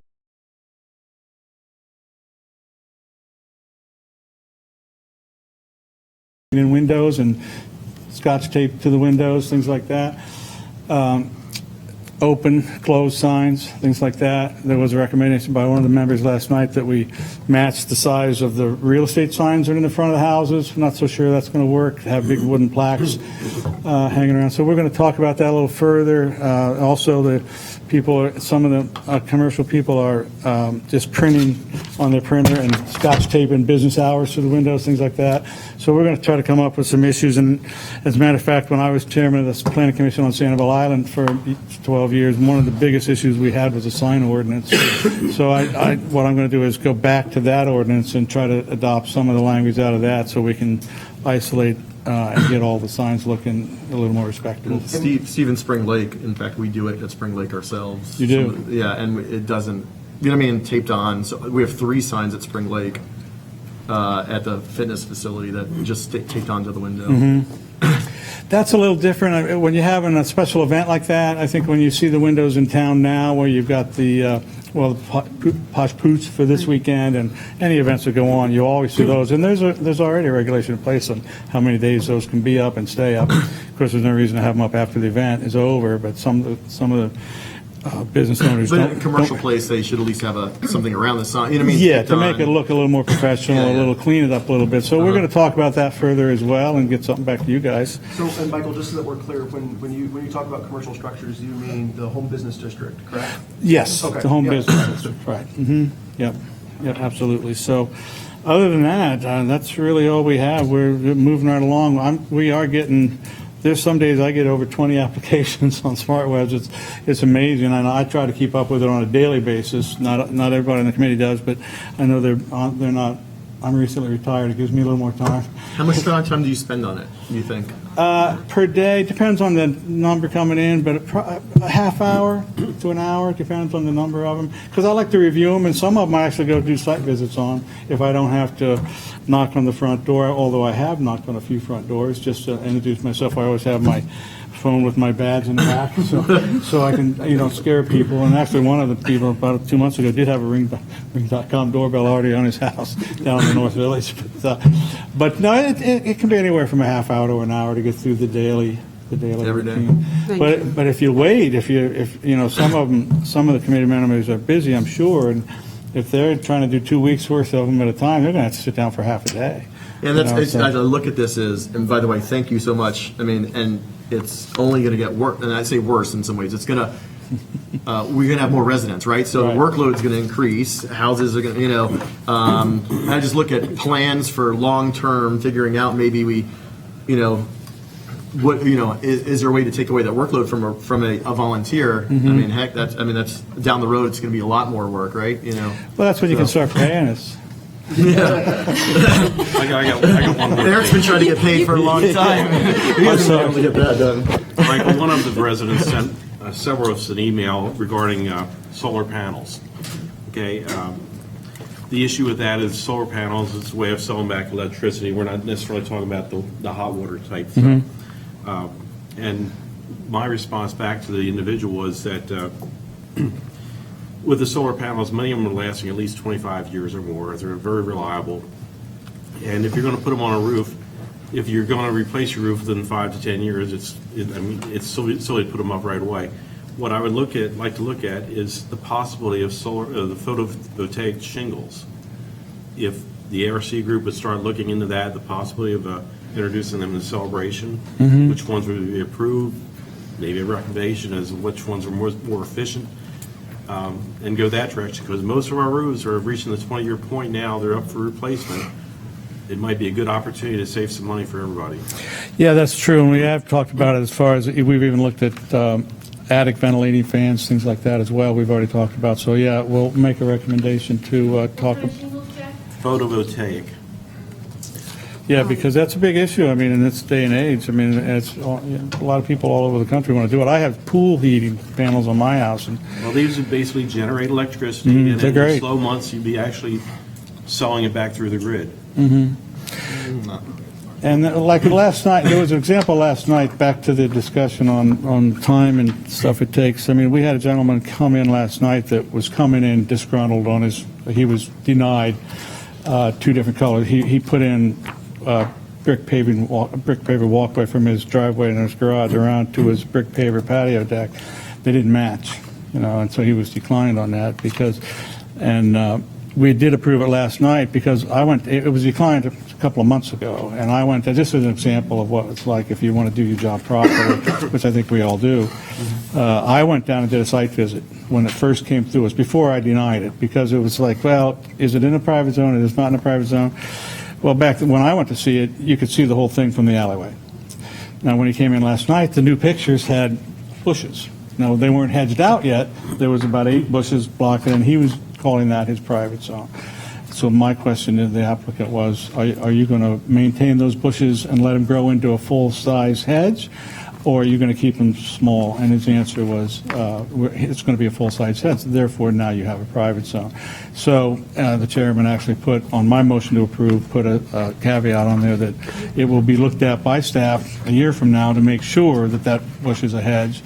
And if it's not, you're going to have to change the pavers, reversal. So those are the kind of things you can get by doing a site visit, because sometimes the pictures don't tell it all. And then he left a happy man last night. He got what he wanted. He didn't have to rip out his pavers, and it worked out pretty well. But overall, I don't think we've had any really disgruntled residents that have come to see us in the few months that I've been on that board. Or how long have I been on that board now? A year. Only a year that I've been on that board. Time flies. Yeah, time flies when you're Any old. other questions for ARC? Thank you, Michael. School board. Can I make a quick note on the school board thing? I know you already voted on it. Do you mind? Or? Why not? I didn't want to come. I was going to come up, but I didn't want to come up twice. And I was really here more to hear about it. That's just what you're doing. And I've been following. I've been in the meetings. But just as a property owner, I own 2 houses. I have 2 kids in their 30s. They both went to UCF. So we were aware of Celebration when we were coming up for the football games and everything else we came up to this area for. And we always came to Celebration when it was new because we loved it so much. And now that our kids are older, and I decided to retire from building homes on Sanibel, we decided we wanted to settle here. And we bought a house for ourselves at 422 campus, which is 3 houses north of the 4-way stop at Greenbrier, so we can sit on the porch. And we bought that house because we knew the kids were going to be walking back and forth to school. And that meant a lot to us. We love the sound of kids. I also bought a house right across the street here in Lake Evelyn, which our daughter is in. She doesn't have kids, but our son has 4 young, elementary school age, 8, 7, 6, and 5. We're hoping to move them to Celebration in this area of the school because of the importance of walking to school and the safety that goes along with it. Just to know, and you brought it up, I'm sorry, Lee, I'm sorry, good point, and that's the point I was going to make. One thing I've noticed, and I've talked to Deputy Jerry about it a number of times, about getting a redesign of the intersection in front of our house because of the way it widens out, but it's not a left turn lane, but it hits the left turn lane. You all know what it is. We watch, it's okay for all the parents that line up there every morning, they know what they're doing. But when you get a tourist or somebody from out of town, not to mention a Budweiser truck or a Pepsi truck, in that line of traffic, it is total chaos. They try passing, they hit the left turn lane, they don't know what to do. So I think no matter what you do, and like you mentioned, Lee, that it needs to be addressed. So anyway, well, thanks a lot for. Thank you. I've been told I'd talk too much. Thank you. Signs away. Yeah, you put that up. That's all. Thank you. Take care. Thanks a lot. Thank you. Comments? Good evening. Good evening. Covenants Committee member couldn't make it tonight, so I'll be giving the update. The 2016 regular inspections in the community have started. We've been utilizing our new covenant letters that have more information, including details, education references to our charter and Exhibit C, and pictures. We've also began emailing residents that are in compliance except for like minor 1 or 2 items, and that seems to be going over well. They respond, and then we ask that residents, if you do see one of our emails, to just reach back out to us before we send the letter. Lake Evelyn, West Village, and Celebration Village have been inspected. The Commons Committee also wants to take a moment just to remind everybody about protecting your plants. I mean, of course, we're in Florida, so we don't get a lot of freezes, but I think it's getting cold later, and one of those things we forget to do is cover up your plants when it's cold. We have plant lists on the front porch and at Town Hall. We have shrubs, trees, and we also have a list of tropicals. Those plants are generally relegated to your private zone, but we do have some accent plants in your front that you can use that are like the red tie and things that kind of color up. And those are limited, but when it gets cold, those are the plants you want to cover up. So if you ever need assistance with plants, just come see us. We're happy to help you. I also want to take a moment from Community Standards and just remind everybody that at the Home Expo next month, we have our own table, and we represent ARC and the Covenants Committee. We have applications,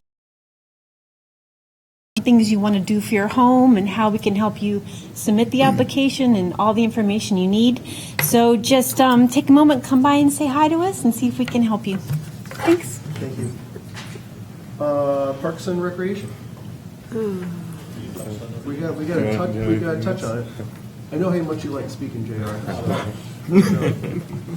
I'll be quick since PJ and Steve, everybody touched on everything. As you know, Father-Daughter Dance Saturday seemed like a huge success. We had 330 people attend, and what was that additionally? Because we cut it off. We cut it off at 186. That's significant. So yeah. We had a cap at 330 because we really. Yeah. Is that about what it could fill? There? Yeah. There was no way we can. Were there people looking for additional tickets? There were a couple at the last minute, but we had someone cancel, so there was. So not a big deal. So it was we didn't have to turn anybody away, but That's great. we would have. But yeah, 330 is probably our max awesome. over there. Yeah, good job. As Steve mentioned, Posh Pooch this Saturday from 10 to 4 over at Lakeside. We have about 20 vendors, demonstrations, dog shows. The Osceola County Sheriff's K-9 unit's going to be there for some demonstrations, and as well as some dog rescue groups. Spring Porch and Yard Sale is March 5th. Applications available on the website, Celebration News, and at Town Hall. We have a registration deadline of March 2nd. And as PJ mentioned earlier, Bark for Art, first week of April. If anyone is interested in donating, celebrationbarkforart@gmail.com. One of the committee members will respond back to you there. And upcoming as Home Expo, March 19th, the egg decorating, March 23rd, and the egg hunt, March 26th. And as you guys touched on, Rebecca Gaston, our new aquatics manager, started last Thursday and will be based over at Lakeside. Awesome. Sounds good. Thank you, Jim. I just wanted real quick, Dory already left, but thank you, PJ, for making all those amazing. And Eileen. And is there one other person besides Dory? Did the 3 of you do all those? 4 of you? Well, whoever the 4th person is, they were awesome. Thank you. Thank you. They're very pretty. Any other questions on the things that I skipped? No, I think we're good. I think you're back on track for number 3. Now we struck 2, so we're going to move to 3. Approval of the proposal from Hanson Walters and Associates to perform the civil engineering design, permitting, and construction administration for Lot Echo 1 and Echo 2 of the Civic Corridor up to the amount of $95,753. This is a CROA working capital reserve expense. Do I have a motion? Motion. And a second? Second. All right. Any discussion? Yes. Did we receive any other bids for this $95,000? We did not. We went the same route that we did with the dog park, which was to work with Hanson, Walter and Associates and Danny Bumpus first, because they are the most familiar in town with working with all the different permitting agencies. So do the due diligence part up front, and then put it out to bid for the construction of the complex. Okay. And then Danny's still working on the bids for the dog park, right? Or He will be once we get through the permitting process. okay.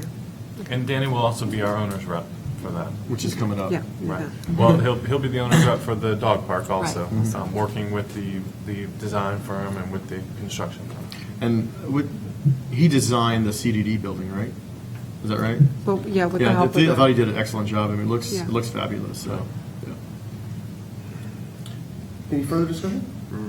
All those in favor? Aye. Opposed? Motion carries. Action item 4, approval of proposal from Bumpus and Associates Incorporated to represent the owners of Celebration for building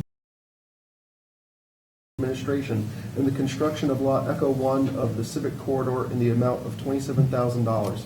This is a CROA working capital reserve expense. Do I have a motion? So moved. Is there a second? second. All right. Discussion? All right. All those in favor? Aye. Opposed? Motion carries. And Eric, real quick, I want to thank Mark for coming, just in case you guys did have any questions, and he's been sitting there. Thanks, patiently. Mark. Well, there's a road issue. We have a road issue. I know you just want to stay there for 17. Going down So to the Mark, what are we civic going to do with the road? Let's action item Let's leave 5. it for 5. Approval of payment for the annual installment of the Civic Corridor Road Assessment as described in the Celebration Development District Resolution Number 2014-10 in the amount of $31,416.64. This is a CROA working capital reserve expense. Do I have a motion? How about we chat about it? Let's chat. So we have a Motion to discuss. motion to discuss, which we'll chat. Jack, I know you had a concern with the. Yeah, the it road should be construction. crowned, and what we've got is a channel down the center of it.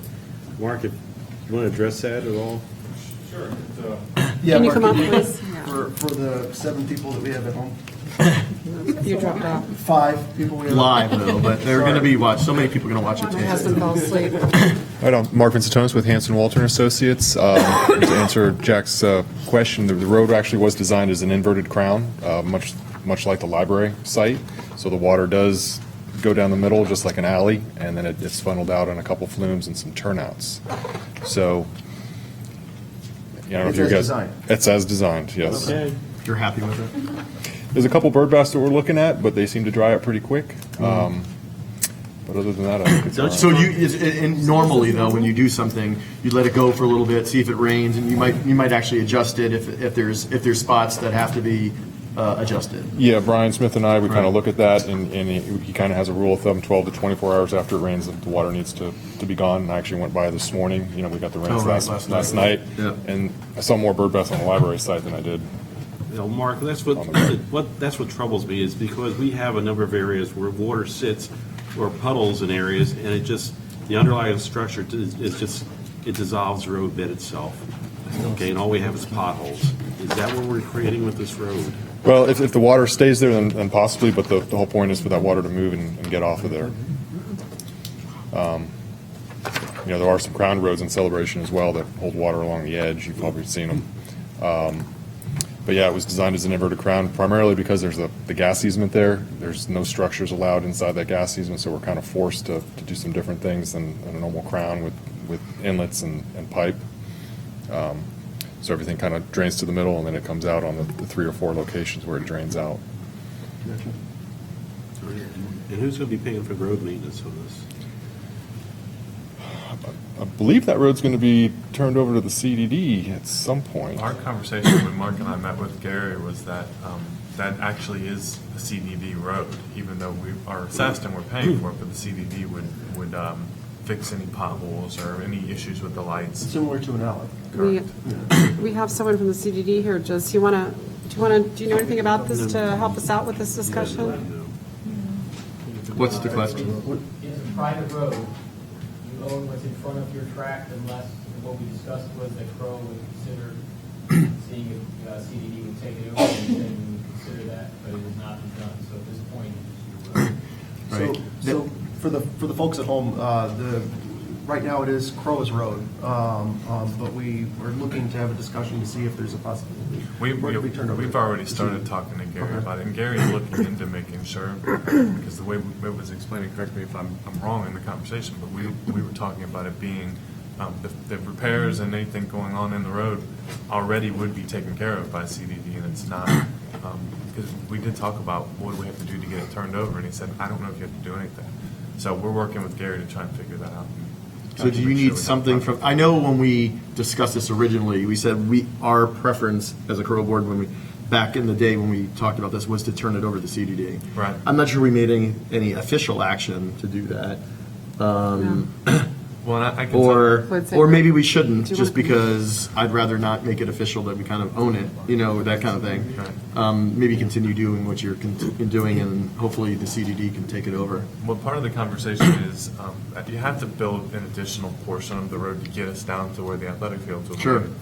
So to get there, you have to design what the park's going to look like, and then we can bring that back to the CDD for consideration for extending the road, and then have that conversation of what does it take to keep CROA out of the road business, even though we're paying assessments for it. What that's what they do. We talked about, too, having the bridge and everything. Wasn't that it ultimately going to be connecting all the way through anyhow, Yeah, so correct? part of Mark's design with that whole property there will include a trail system through there, and then a bridge or a boardwalk access, however it works out best to get across the canal there. So we want to go to CDD and ask them, is there any state funding, federal funding? Is there anything that the district can help secure funding? Or can it fit as part of their master trail plan throughout Celebration? Did you ask the county yet on that? We haven't had any sit-down conversations. They're broke. What, I think the intention, I just want to make sure that our intention is to try to affect the building of that road, hopefully the CDD to build that road all the way through, to say that it's not to a private parcel, it's going to, it's part of a opening to a park system, and that's kind of our goal, right? Right. Like I said, you have to get the road there. Yeah. So it's all part of the overall package. So, okay, and that's part of this. And part of that will be presenting to the CDD and having conversations with them about it. Right, okay.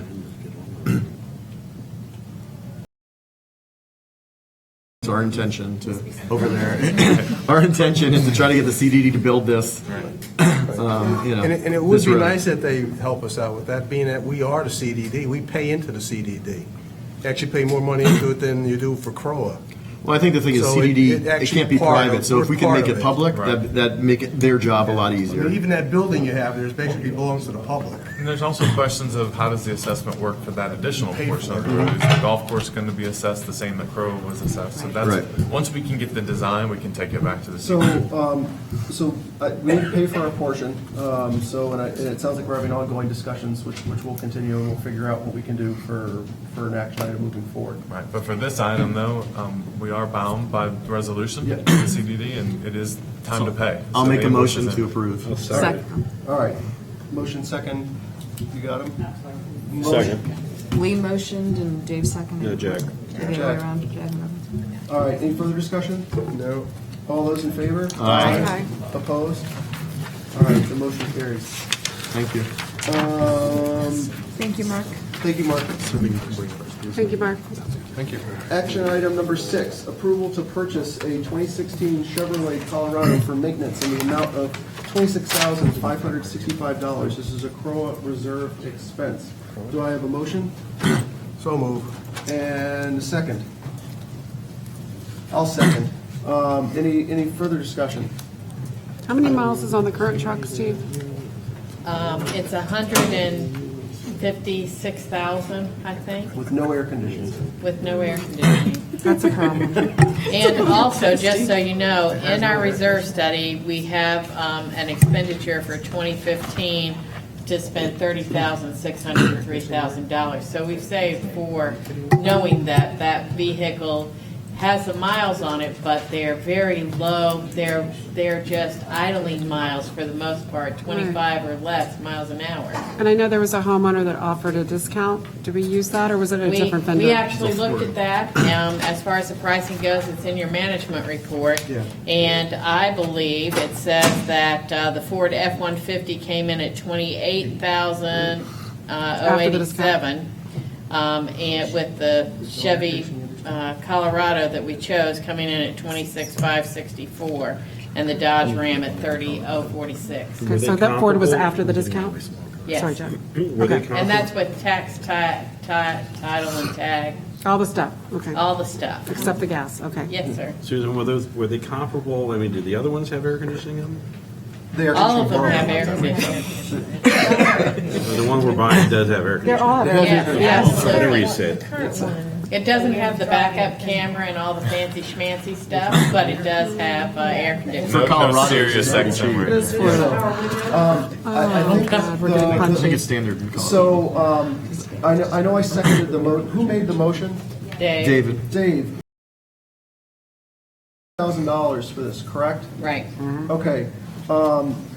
One of the things that I've brought up previously is I would like for all of our CROA-owned vehicles to be marked in some way.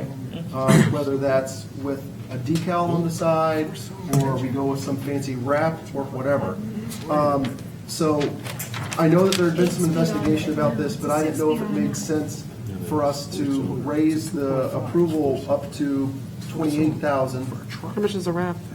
Not that much. Okay, let's wrap it. Can I ask you something? That's a four-cylinder engine in that thing? I don't think I think it's a six. 2.5 liters? Cylinder. 2.5 liters, four-cylinder. It's an extended cab, I think it's a six.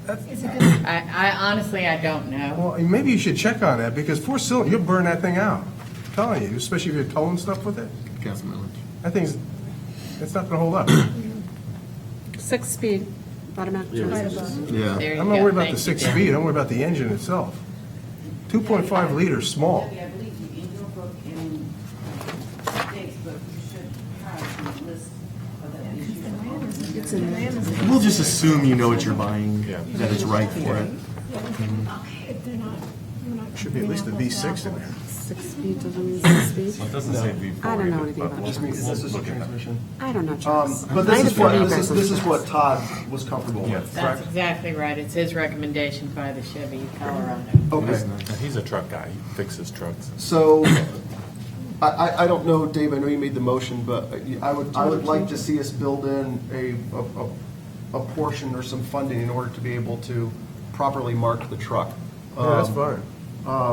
So I don't know if you would be comfortable with approving up to a $28,000 mark for this. Yeah. With the assumption and inclusion that along with this motion, we'll ask for the truck to be properly marked.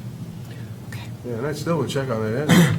Then we'll check on the. 2.5 is a 2.5 is a 4 So do you liter. wanna Just to let you know. leave this for The now? 3.6 is the Well, the 6 liter. V6 is in the Ford. V6. Ford and the Ram are both V6. I'm looking at a Colorado right now, by the way. you So know, switch my little car. Do we have Dave, I amended your motion, are you okay with that? What did you do, what for the? 28. For the wrap. Up to Right, but what I'm saying, the Ford comes with a Regardless, the V6, and so does the dealership- Call the Ram. dealership. So if you prove up to $28,000 with the wrap, you guys aren't as concerned about which vehicle it is. I just want to make sure we get the Right, right I vehicle. would go with the V6, I would not go with a four-cylinder. Right. Not in a truck. You need to know if this is a V6. Well, then the approval of $30,000 is. It's not gonna cut not going to cut it. Yeah, so. I mean, you go with the Ford Do or go you with want me to the get an Ram. estimate on the 6 right now? Well, no, Well, he we've has two got the estimates. two estimates. We got The other two, the Ram and the other one are both. I know, but they're not from the Chevy, are they? They're both V6. How about Just maybe, give you them a- give want to them a email mouth this to on us? the Just Well, email bump it it up over. a little? I think my thing is that I know this is what Todd wanted, or what we move forward with. I don't know how much towing we actually really do. Well, they pull over chairs or.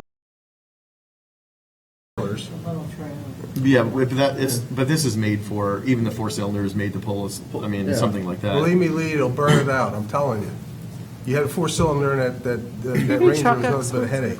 Well, why don't we just approve it and then make Todd know that, and if Todd has an issue, he doesn't buy it, and comes back to us if he made a mistake or something, or feels like it's, Do you want an to issue. amend to do it a 6? I want a six-cylinder, Okay, yeah. he wants a 6, or his motion's pulled. Let's amend it for a 6. Can you second that with a wrap? No. No, he can't second that with a wrap. Yeah, I'm not going to, until I know why, I mean, there's maybe a good reason why he was doing that. I don't Yeah, know. save gas, they ain't gonna save no gas. It's a already- 4. If you want a truck, Yeah, you it's should a stay Ford, for the it's a meeting. 2.5 And the liter. Dodge Ram is a V6. Right. And I'm looking at Ford now to see if it And is. it's a 6 too. It's a sale. It's a Right. 6 too. So it's- Should be the EcoBoost V6 that they put in those Ford F-150s. Can we bump this down, and can you go out and call him? Then can we just? If anything, if you're not comfortable with approving it tonight, we've made it last We can 150,000 approve it, miles. just amend the engine, that's all. I mean. And we can do that too. We can, I mean, you can Why don't approve we up just to wait the a full month? I amount think we that's, get, 2 months. you can approve up to the full Right. amount that's Have we done reserved, and then we could buy the appropriate truck within that amount. Right, it's a safety thing, that's all. Just amended motion, we accept it with the V6 engine, okay? Plus his signing for the signs. But there may be a reason why. I'm not comfortable in saying I want a motion for something without, Motion to there might be a table. reason why he was willing to do There's a that. motion on the Motion to floor to table. table by Debbie. Do I have a second? to Second. table? Okay. Have them send it via email if you need something soon, and we'll. Debbie Debbie did. did. I seconded. It's been seconded. Don't we need have a- to vote on the motion to table? The Robert's Rules of Order. I'm getting there. I know, I'm just saying, they're yakking down there about the cylinders. So, can I no, just- we can't. All those in favor of tabling, say aye. Aye. Opposed? Nay. Nay. Okay, so who's? Well, how many? Who didn't vote? I didn't vote, sorry. I didn't think it was that important. Sorry, I I need didn't to get a realize it vote was going to tally. be Who contentious. voted to table? It was Debbie. Okay, and who voted not to table? So how many, who won? Not to Not to table. so we're voting for whatever you guys are going to vote Eric, for then. let me explain why I don't want to table it. Is because the next meeting is an annual meeting, no business will be I know, accomplished 2 there. months. So we're putting it off 2 months. I know. Right. I don't think we should do that. You've got 3 valid bids here. Right. Okay? If you want to take a look at the Chevrolet with a V6 and compare it, apples to apples, That's how that's you do it. fine. But we also have a reserve amount. How much is set aside for this vehicle? 30,000. 30,603. Okay, 2 of those have come in at 28 and whatever, what's the other one? One is 26,564, oh, that's that one, 30,046 for the Dodge, and the Ford is 28,000. 28,087, which Well, with wrap would come in under 30. I think we ought to be looking at the Ford F-150 then. Can I make a recommendation that we approve, I mean, so Todd asked for something. I mean, we're not the experts in this, and I get what Dave's saying, which is totally valid. Maybe he's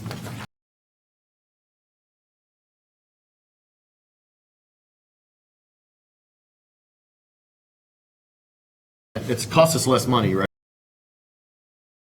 Talk to him tomorrow. If he doesn't agree and thinks that he made a mistake, that, hey, I can get a 6, then don't buy it and come back to us the next meeting.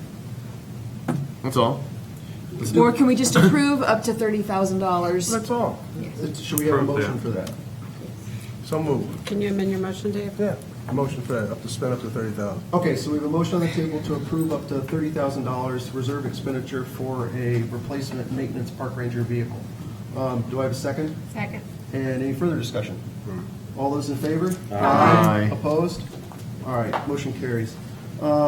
Approval to purchase 12 LED bollard lights for North Village Commons in the amount of $16,560. This is a CROA reserve expense. So move. And a second? Second. All right, I have discussion. So in the design guidelines that we recently approved for landscape lighting, it states that the color temperature of the light source shall have a color temperature between 2,700 and 3,500 Kelvin.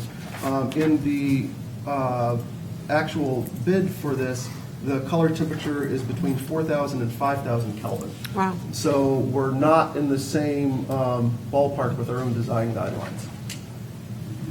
So my concern is that I'm fine with replacing the bollard lights, but they need to be the correct color temperature that we have. Or there's a reason why these can't be that color Well, temperature. we did talk to Todd, we reached out to Todd about this, and the explanation that we were given was that the difference between the outdoor residential lighting and then the park lighting, and Susanna's here also, she can probably address this, but it looks like that the LED lighting for outdoor, or for park, did go through the ARC approval process, and it was approved, so if you have any additional information. lighting did get approved, yes?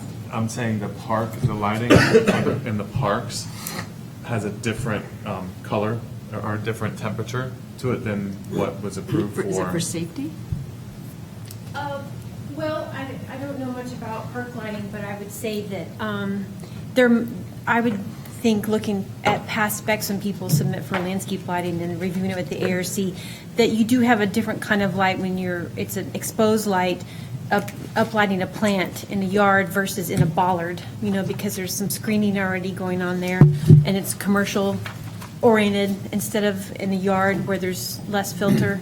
So, that's all I can contribute to that. I mean, I don't know that in terms of but I think there is a distinct difference between lighting a pool area or park or different than somebody's house. And some people say, how come East Village Pool across the street from me is allowed to be lit? Sure. But there's a difference. We're working on, the whole thing was designed for streetscape, and the difference is, to your question though, I'm not sure that was completely answered by that. And I don't know, maybe it's just, there's no way to do it, in that range. Maybe we should just, how important is maybe ask that question, So I think, some other time. I think as long as we have an argument for why we didn't do it to the design guideline, I think that's all that I really care about at that point.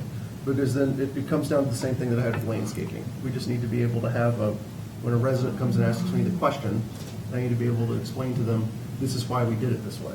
Yeah, and I agree with you. I always say there is a difference between what we're doing, but I don't know that we've actually said that there's a difference, or we're doing it that we're not. I mean, I wish if we had the answer that said, "Oh, we totally understand." He brings up a good point, right? Yeah, we're looking at it, but we're no way we can do it in that Kelvin range because it's X, Y, Z. Then I'd say fine. But it looks like we just didn't even know that these were different than our design guidelines. But it sounds like you did talk to. We did, yeah, about because this. Okay. we got an email asking that question. And Okay. we asked them about it, and it was that, and it says the LED more efficient, provide lighting, promote a safe environment for park users. And it's compared to the cooler temperature of replacement bollards, which are ARC approved, very similar to overhead pool fixtures and some of the other lighting that we are having used today within some of the Perfect. parks. So it sounds like you did it. So I apologize. I didn't that's think the- so. that's- Well, I probably didn't do a No, very it's good okay. job. And I apologize. The argument to be would be that it matches the color temperature of the pool light. Right. So it's all consistent, rather than a warm white versus a cool white. Okay, I'm fine with that. Any further discussion? All those in favor? Aye. Opposed? Motion carries. Action item number 7, approval to purchase 12 LED bollard lights for North Village Commons in the amount of $16,000. Number We 8. just did Number that. 8. Gravy. Approval to the remaining 12 bollard lights in North Village for Commons to LED for an amount not to exceed $6,900 as a CROA reserve expense. Do I have a motion? So moved. Second. All right, any further discussion? So the other was to buy new ones. This is to convert the The metal convert- to LED. And the color temperature will match, correct? Absolutely. Thank you. Because it doesn't today. It bothers the Jesus out of me. I'm the only one. That was the discussion we had about the tennis court lights. Yeah. They're different colors. All those in favor? Aye. Opposed? All right, motion carries. Action item 9, approval to renew the monthly preventative maintenance and inspection of pool equipment for the five pools at a cost of $6,300 annually. This is pro operating expense. Do I have Motion to approve. a Second? Second. And, All right. and yeah, this is to, when I saw this, I should have called and gotten, but can you explain what this is exactly? They come out and they inspect the pool equipment, CES, every single month for all of our 5 pools. They're familiar with our salt cells, our Chloroking, our Pulsar, all of our chemical controllers and all of that. And they just come out to do kind of a safety check, make sure everything's working the way that it should work on a monthly basis. And for the 5 pools, it's basically $50 a pool per month. But I think this is for a maintenance agreement for the system we have too, right? This is to ensure that this is not just for, it's also an ongoing maintenance agreement that we agreed on from the very beginning when we redid our pumps and some other stuff, right? Okay. Yeah, and it's a 50-point side assessment. Yeah. And they're skilled in inspecting the geothermal? Okay. And they have been. Okay, yeah, I figured that had been. Okay, any further discussion? All those in favor? Aye. Opposed? Motion carries. Action item 10, approval to remove and replace Long Meadow Park poured in place on 2 change orders totaling $3,900. This is a CROA reserve expense. Do you have a motion? So moved. And a second? All right, and discussion, Steve, if you'd have a little Sure. synopsis? The synthetic turf would be going over the existing pour-and-play surfaces, and then any areas within the fall zone that don't have the existing pour-and-play would have the padding added. So during the assessment, they identified a couple areas in the pour-and-play that need to be removed completely. Right now, they will match the safety inspection, but if you put the turf over it, you could have long-term issues with it. So instead of putting the turf over it now, get it out, replace it, put the padding in, and it will last a lot longer. That makes sense. Any further discussion? Steve, I know that there were some issues with the turf in the North Village. Yes, and I think this is also to try and avoid that kind of issue from happening later on down the road. It's a separate issue, but that needs to have some more base added to it to bring it up, and then it'll remove that standing water issue underneath there. And I think the seesaw needs to be raised also because it's very low, and it's already showing some wear in the turf there, so that's being addressed right now. Okay, and when is this taking place? We have a project timeline, but this project they could have actually started this week, but they Right. needed these two change orders approved so that they could do all the work at one time. If we get this approved now and we get it signed tomorrow, we'll send it over to them right away to begin work as soon as possible. We have a question on the Yes, floor. one question. Does this include the painting of all the fixtures there? Like, you've been out there, you've seen the Yep. paintings all messed up, No. and all the different fixtures. Is that going to be remedied finally? Yeah, this is not part of this sales agreement that they're voting on tonight, but that is part of the overall project for that park when they put the turf in to go ahead and paint We're also. going to do the painting first, and then,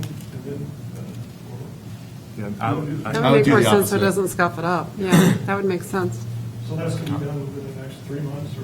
Yes. Yeah. Yes. Okay, it's been pretty much over here, so. Thank you. Any, So the remaining same area, the same, we haven't discussed actually reducing that same. You know, it has to be Let's try to place that too. every 2 years. We never discussed that. I know you guys replaced the sandbox in North Bay, this is awesome. That one area. That would be a We reserve, did that would just- be part of a maintenance reserve. We did a refresh of that sand area, and they came in and took out the top layer of it and then refreshed it. They didn't remove all the sand and replace all of it. They did do a refresh of the top layer of that sand. So we need a schedule for which we never had before, a schedule for replacing or removing that sand on an ongoing basis. Yeah. What's industry standard? You said, is it? I have to look it up to So, make sure. okay. We have to make sure we put that in reserves in the new We're reserve going study through a reserve also. study now. I saw what they did, they just fluffed it up and added a layer on some of it to make it look nice. So they didn't replace a big part of it. all right, so we'll make note to ensure that we have a maintenance plan for the entire park, including the sand. Any further discussion? All those in favor? Aye. Opposed? Nay. All right. Action item number 11, ratify the Artisan Park Committee approval to purchase a Turbo Chef pizza oven with electrical modifications at a cost of $6,126. This is an Artisan Park Service Area expense. Do I have a motion? So move. Any discussion? All right, all those, Frozen pizzas with that. all those in favor? Aye. Opposed? Motion carries. Action item number 12, approval of 2 fines for converted specific assessments totaling $20,000. Do I have a motion? So moved. And a second? Second. Third, fourth, fifth. You can pick. Lee and Dave. You pick. Lee and Dave. Any further discussion?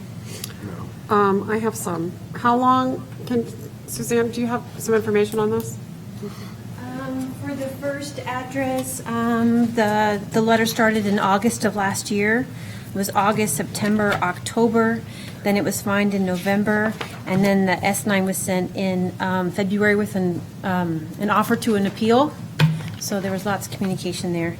On the second item, it started in March of last year, May, June, fined in July, and that was before the board did an appeal. And the board gave the owner 6 months, and that letter went out in February.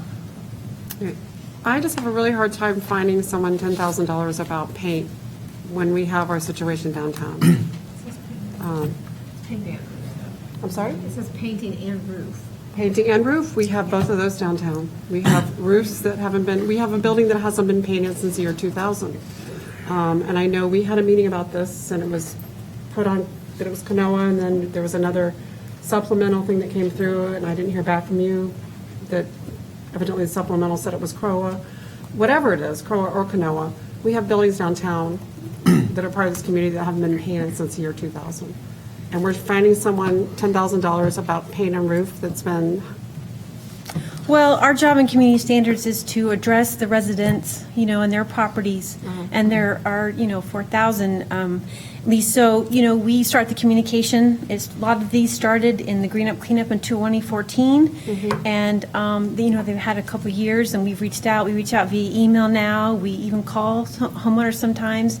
One had an appeal, so our job is to still continue with addressing the community because, residents want their street to look good. Sure, and we want our downtown Can I to also look good. point out too that Yeah. this isn't to fine them. They've already gone through the fining process. What we're requesting is to convert it to a specific assessment. But even if it was defined, I guess, what would we do otherwise? So are we saying because downtown has an issue, we should just not go forward with covenants for the whole entire celebration? I'm just wondering, I understand your frustration with downtown, but this is probably not the right place to do it. We have a process that we have to do by law. We have to send out a letter, we have to assess. I guess the question is, should I allow my house, should we be okay if somebody lets their house be in disrepair because of Well, no, but town I mean, center?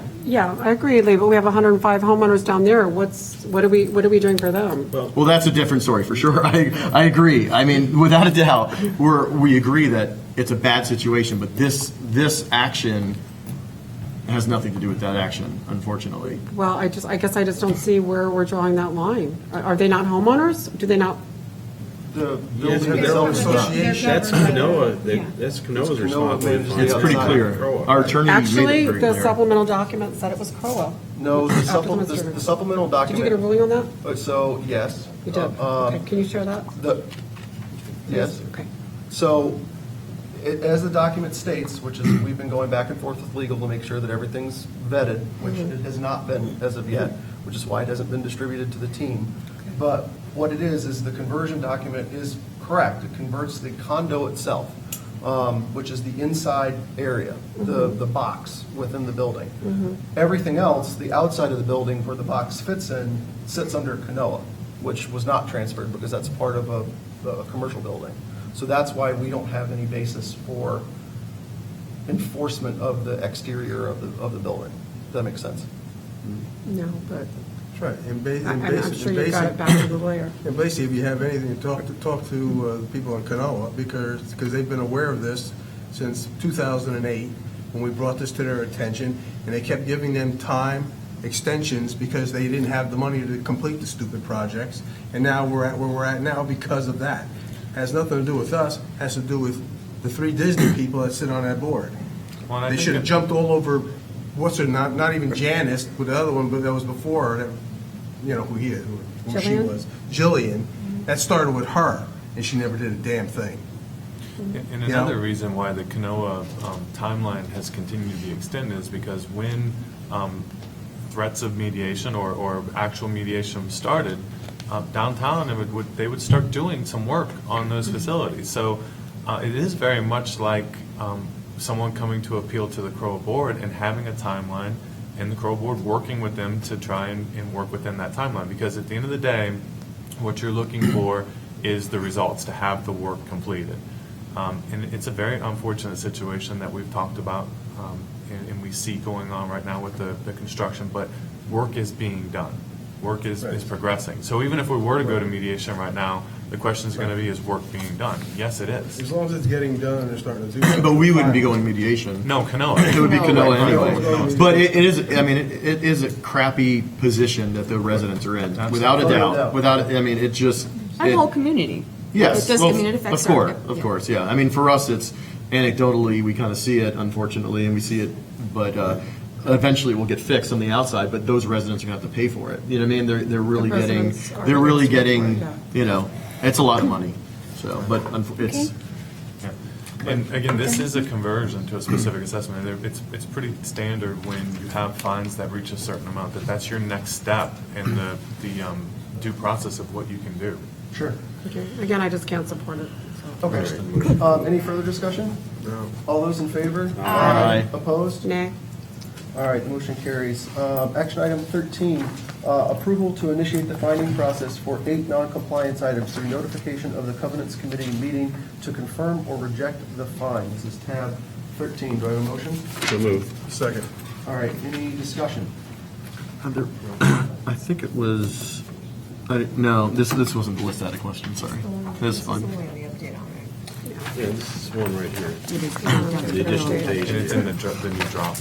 Oh, there was? Yeah, we're done. There's an Just, additional one? And we go out the day of Yeah. to make sure that they're in, I think some of these just came off. Yeah. Let me just look at, What's one of the, number 12? it's just something are off, that's fine.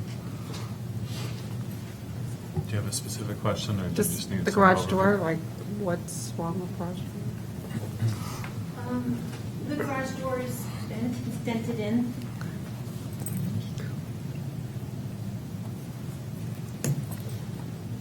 Did we get a motion in a second? Yes. Yes, so moved. Any further discussion? No. All right, all those in favor? Aye. Opposed? All right, the motion carries. Action item 14, approval to have CCMC send 227 CROA and 78 service area intent to lien letters to owners delinquent in their January assessments. So moved. Second. Any further discussion? All those in favor? Aye. Opposed? The motion carries. Action item 15, approval of 5 homeowner requests totaling $399.74. This is tab 15. Okay, move to approve. And second, Second. any further discussion? All those in favor? Aye. Opposed? The motion carries. Action item 16, approval of 2 payment plans. This is tab 16. Do I have a motion? So moved. Second. Any discussion? Yeah, just one question. The second one, how is that structured for the payment? It's all at once. All at once? They just wanted a Yeah. little bit of Perfect. an extension. Life's good. Makes sense. Any further discussion? All those in favor? Aye. Opposed? The motion carries. Action item 17, approval of 1 legal request as advised by the attorney. This is tab 17. Do I have a motion? Motion. The motion to accept the attorney's recommendation, is that what it Yes. is? Yeah. And okay. management concurs with. Okay. All right. Yep. In a second? Second. Further discussion? All those in favor? Aye. Opposed? The motion carries. Action item 18 was the one that I added to the agenda, which is the sheet of paper that I added. One of the things that I think that we've looked at improving is a lot of the technology, and we've invested in some of the streaming, as well as we're making investments into the audio in this room. Over the past month or so, I've actually come in when they're setting the room up, which if anyone actually looks underneath this table, it's not one cable that actually runs over there. It's about 5 of them that have to go over, because we don't have we have a hodgepodge of stuff going together with this. I made a quick punch list of things, including an additional microphone, as well as a proper wireless audio kit, which would be for presentations, as well as if we had a presentation from the audience that we would need to be able to bring in, as well as one of the problems that we have with the streaming a lot of times is changing everything on the streaming box itself is extremely difficult. And we don't have a dedicated device that we can use to monitor the stream, as well as with changing some of the things on it, which is why that $70 tablet that's on there.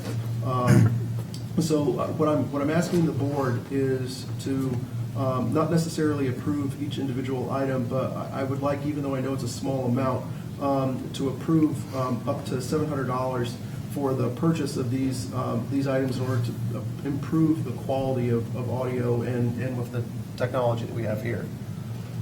Eric, just a question, would that be available at every meeting? Yeah, so one of the main reasons for doing this is that it takes time for like Pete and his team Set up. to drag all the stuff out. That first thing on there, I actually showed it to Pete and he said we should buy this tomorrow. Because essentially what it is you would have to pull one thing. Because it would be one box. And just hook 'em up under here. It's a press box, so everything plugs into that and it plugs into the board. Because we have some speakers installed, they've got the wall jack installed, they have the amplifier, so they're getting a lot of that little stuff together. So obviously, we want to be able to make it easy for us to do this often, and for more events than just the board meetings, so task forces and for other committee meetings and all that stuff.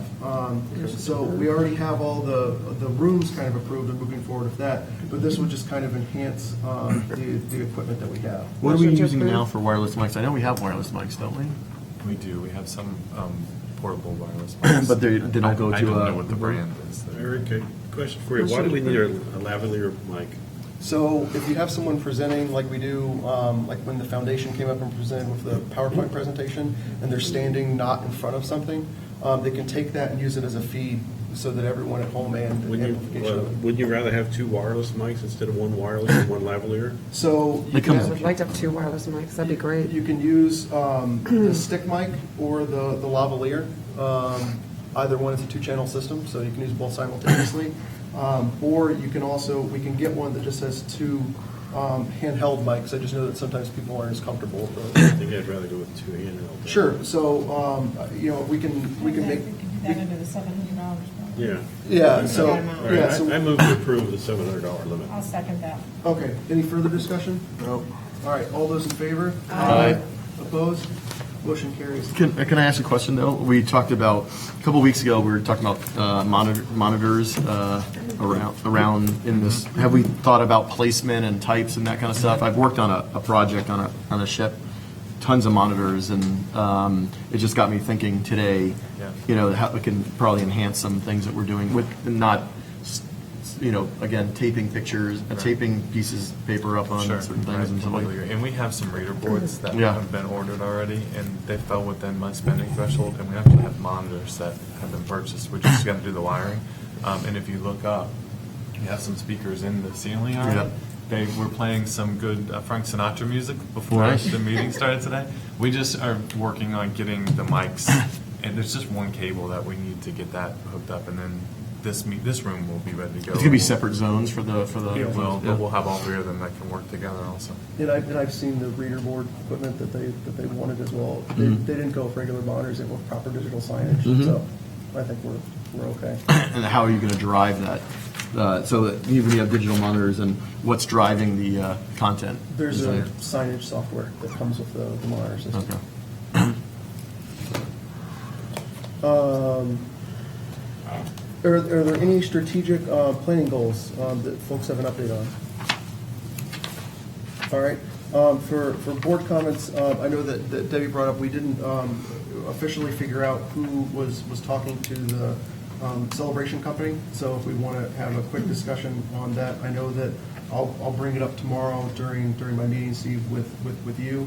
But do we want to name people to that, or get a specific with it, or how do people feel?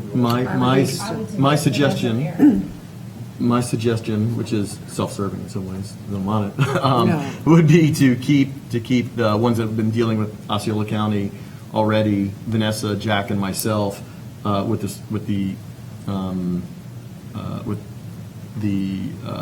what we were doing before this all started, and we stopped because of this. But I really don't. The school use agreement. Yeah. And the reason why I say probably that is Vanessa was on the task force as a non-voting member anyway, so it seems appropriate, and she's been meeting with Disney. And I'm not that concerned about who else, except that I want to make sure that maybe somebody who wasn't on the task force so invested to push some of those extra things that we're talking about. That was my suggestion. I'm interested as well. Okay, so Debbie's voiced that she has an interest. I know that if we have four board members attending the meeting, that has to be noticed. It should be three, at the most. Does anyone else have discussion? No, just get the land, that's all. You're Dave gonna wants do the it, get the land. land. Use that I think, yeah, I think there's a $12 lot million of other things. Yeah, land is one. Yeah, well, I don't want them building on it no more, that's why I want it. Because they'll lie to you and do it anyhow in 10 years. So, Telling you. So I think that, do we have a motion for the members, or how do we? I'll make a motion for those 3 members as of right now, because we could always change it when the new group comes in and that kind of stuff, so. Which 3 members? The Jack, Vanessa, Lee that were already, that we had to work on the civic, no, I think it was the, what did we call that group, working group? Use agreement. Yeah, yeah. Okay. Well, and I think it stemmed off of the Parks and Recreation Master Plan Task Force also. Yep. Gotcha. So do we have a second for that? I'll second. All right, any further discussion? All right, all those in favor? Aye. Opposed? All right, the motion carries. Any other board comments? I do. So, sorry, did you want to go? I'm not a board member, but I do have a comment before you adjourn. Okay. So let me, mine's probably less important. So this is my last meeting. I wanted to thank everybody. I mean, I guess we do this at the annual meeting anyway. Although, certainly, as Pat said, this is the last meeting for Dave and myself. I think Dave has served on the board. I mean, I was on 2 separate, 8 years. Dave was on 8, and then I think one of the boards I was on, somebody. Gave me 13 months. Yeah, somebody dropped out, and we put him on. So there's no way unless somebody, that happens again, that anybody's going to beat Dave in the longevity of being on the board. So I just wanted to thank you and the rest of the board members for. I think it's been a really good group, and when I was going through the. We're doing not the debates, the forums. They're not really much of a debate. The forums with the candidates. I really at the end, I think they said some good things about the board. I think we have a really good board, and certainly everybody running. I feel really good. So at the end of the day, I'll still be working on a lot of projects. I'll have a lot more time to work on some projects, school stuff, and probably some recreation facilities. Pool chair for you? Yeah, no, there's some things I'm working on, but that I continue want to still work on. But I want to thank you, Eric, for chairing this and being the president. You did a great job. And anyway, and Jack's buying, by the way. We're way over Jack's time. Yeah, and I have my 12-year-old. Literally, he says when I come back from CROA, he goes, "What, you were late? Was Jack buying?" So that's kind of he'll remember that for a long time. So anyway, thank you. Sounds good. Any other board comments? Did we get anything from the election people? I think Metten was down here or something. Is anything? I don't think we've gotten an Do official we know communication or anything back from that. We don't know anything what There's happened? no official communication yet, other than I think they're going to have another meeting. There was something about the posting of that meeting where they could not vote on the assessment, so they will Really? be having another meeting. Okay, just wondering what happened. Yeah, and there will be another statement that's going to come out from us once we get that vetted with Eric, the lawyer. just on the last statement, I didn't have a chance to see that or review that. My name was put on it. So I'm just asking that you not do that again if I don't see the statement. I just don't want my name randomly put on it. Okay. Okay, thanks. Any other comments? I do have one Yeah, last go comment, for it. and I'm just going to mirror Pat and Lee and just say thank you. 2015 has been a challenging but very productive year, and it's been an honor to work with you all this year. And a special thank you to the 4 that are going off the board this year. I interviewed with you guys in, I think it was May of 2014, so I appreciate the opportunity and thank you for all your service. Thank you, Steve. All right. Do we have? Diana's buying, is that what she said? Diana said something about buying. And she'd have free Girl Scout cookies for everybody. All right, I move to adjourn. Thank you, guys. All right, thanks. Can I give you this to recycle? Okay. What? What'd I do now? Somebody's got notes. You got notes on you, Charlie. I only had to work with you for 4 years.